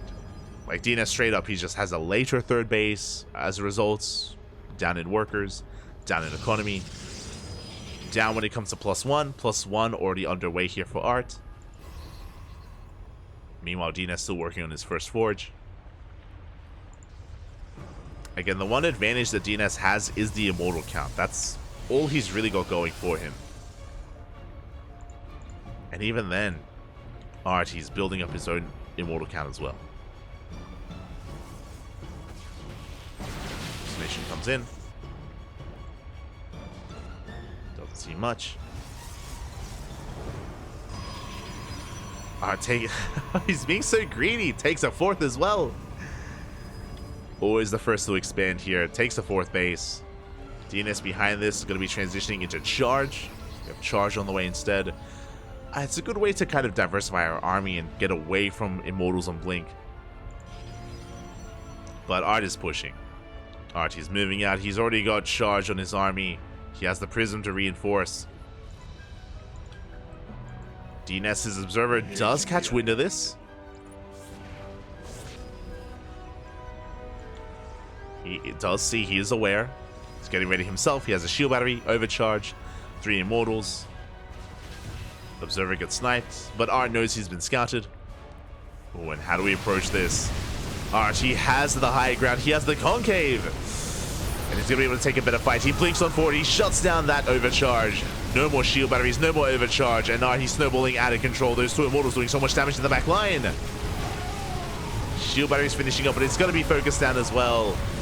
There's only 1 Immortal left. We're juggling. We're juggling our hearts out, but Artie's snowballing out of control. Just too much of a lead. He focuses down the Prism and the Immortal. The boys are being pulled. They have to be. And it's still not going to be enough. And GG gets called. Art will take down a DNS and be our final King of the Hill of the night. GG. GG, well played. Again, Art doing a great job at being one step ahead, essentially. Being one step ahead of DNS throughout that entire game. Was ahead, again, in upgrades, bases, economy, tech. And DNS was just trying to scout and trying to play reactively, but again, as a result, was just unable to stay ahead. Also that, of course, the crucial moment when Art was able to get into the main base and cripple the economy of DNS. Unfortunately, DNS didn't see the army moving out. He wasn't in position. He was pulled apart. In that moment, he lost 11 workers, and Art, he just secured his lead with that and ran with it. GG. GG, well played. Very well done here by Art, and yeah, we kind of traded back and forth quite a bit here. You can see that the caliber of skill between all these players is very close. Like, all these players are all neck and neck here with how well they can perform. And congratulations to Art for becoming our final King of the Hill of the night. And let's quickly go over some of those results.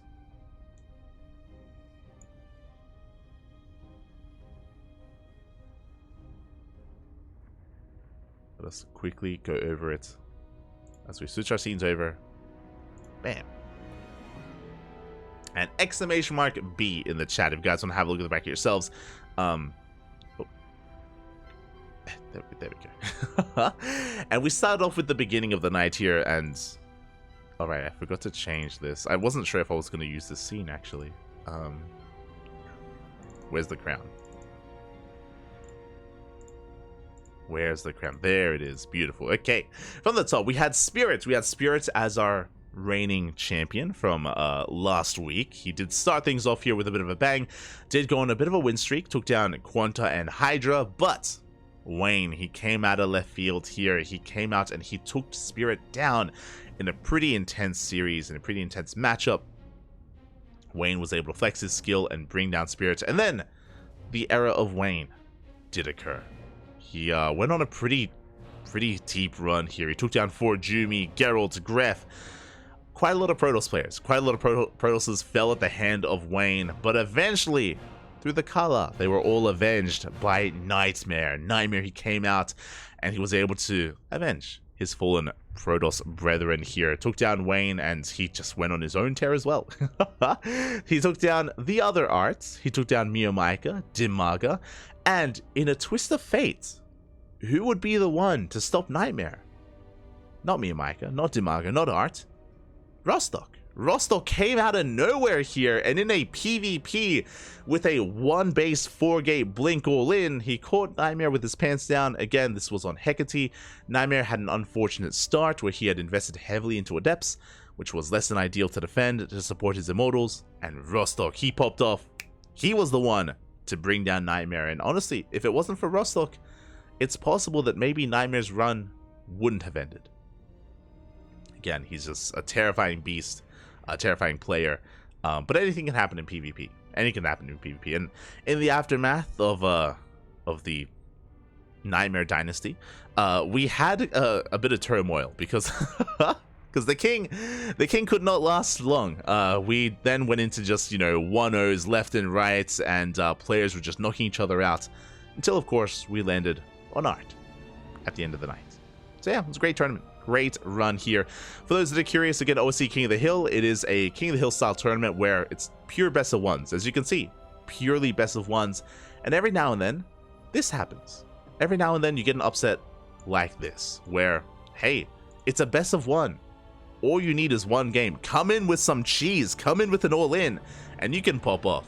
And that's exactly what Rostok did. So that's what's always amazing, and always my favorite part about OSC King of the Hill. We've seen players like Nicoract do the same against Spirit, for example. Like, Spirit has fallen some of these big players. Nicoract, he's brought down beyond many a time in this format. MaxPax has fallen, etc. Like, you can have these big names rock up, and then out of nowhere, they can be brought low by some of these more up-and-coming players. So, yeah, it was really cool to see. Really great tournament here. And again, if you enjoyed it, do consider supporting OSC. OSC, they've been running and hosting StarCraft events for many years. They are actually in their 11th year of their OSC championship.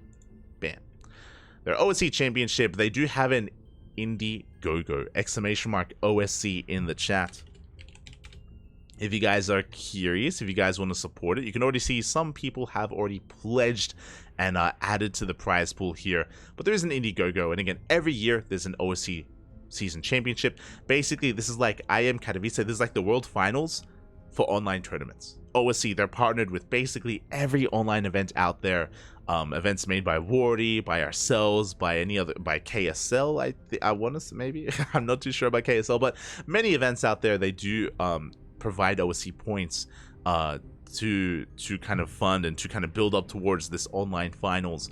And yeah, every year it's beautiful, it's amazing. You can see the previous year's champions. That's Pig back in 2013, Gumiho in 2014, Solar a couple of times, Solar in 2015, Björn in 2016. That was Björn's year, by the way. 2016, year of Björn, the one-man army, when he popped off and won BlizzCon. You got Neeb the year after that. That's back when Neeb was in his peak, you know, Kespa champion Neeb.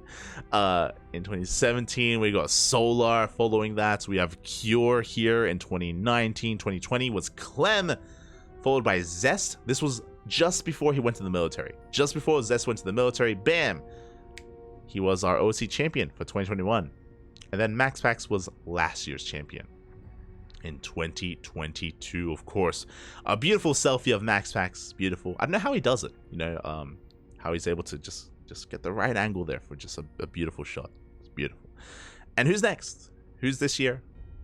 We're going to find out. I believe the OSC Championship is underway. Again, I believe Wardy, Chicken Man, some of the other community casters have been covering some of the season championship, and it is well underway. So do consider supporting, do consider checking it out. And OSC King of the Hill, this event is even a part of this, is when it comes to, like, you know, adding to the points where players can be invited and seeded into the end of year finals. Otherwise, thank you so much. Thanks so much for watching. Thanks so much for tuning in. I was so tired at the start. I was so this was our second broadcast of the day. We casted ESL Asia, and I was nodding off during ESL Asia, mate. During Solar versus Cure. Oh my god. Game 2. It's not good. And then in between OSC King of the Hill and ESL Asia, I got some coffee. And we were good. We're awake. We're alive. We made it. We made it. It's 4 a.m. It's 4 a.m. in the morning, Papi. Gonna go get some veg. Gonna go get some rest. Thanks for watching, everyone. Thanks for the support. We do appreciate it. Stick around. We're gonna be giving another StarCraft streamer a raid. Not too sure who, but we'll find someone to raid. And I see who. I see who we're gonna be raiding. El Pollo Loco, Chicken Man. He just went live and he's casting ESL Asia. We're not casting ESL Asia. ESL Asia just started. I could cast. I'm awake. Technically, I could cast it, but I shouldn't, because I need to get some sleep, because tomorrow is a big day. Tomorrow, I'm going to be going over. I'm going to be taking flights, heading over to the airport, and heading over to Poland. Going to be starting my journey to Europa. So I do need to get some rest. So plenty of other casters have you covered when it comes to ESL Europe and ESL Americas. Casters like Chicken Man, Artosis, Pig, Steadfast, Wardy, Rotterdam, they all, Zombie Grub at times, they all got you covered. Plenty of English coverage going on. And stick around, we're going to be giving Chicken Man a raid as he is just about to begin ESL Open Cup Europe. What up? They got you covered. Enjoy the show. I'll do my best. Thank you. Thank you. Thank you. Ultimate having vengeance for leaving him. True. Like, hope she's looking, bro. that's what the vibe I was going for. Yes. There's a lot of arts. All right. With that, thank you so much for watching. Thanks so much for the support. Stick around. We're going to be giving someone else a raid, and we'll see you guys next time. So tomorrow I won't be live. This channel is going to be live tomorrow. It's going to be live tomorrow with the Club NV X Ducklings Showdown, and I believe that's going to be casted by Yakuzaku and Asher bro. They're both going to be covering that. Kuro is going to be involved as well. So the other Ducklings are all coming together to bring you the Club NV X Ducklings Showdown in less than 24 hours. So this channel will still be live. I won't be there, so look after the other ducklings. Look after Yaku, Asher, Kuro. They'll be doing their best, and be sure you're there to support them. Be sure you are there for it. Otherwise, thanks so much for watching. We'll see you guys next time. Until then, hasta luego. Bye. Bye. Hasta luego. Hasta luego.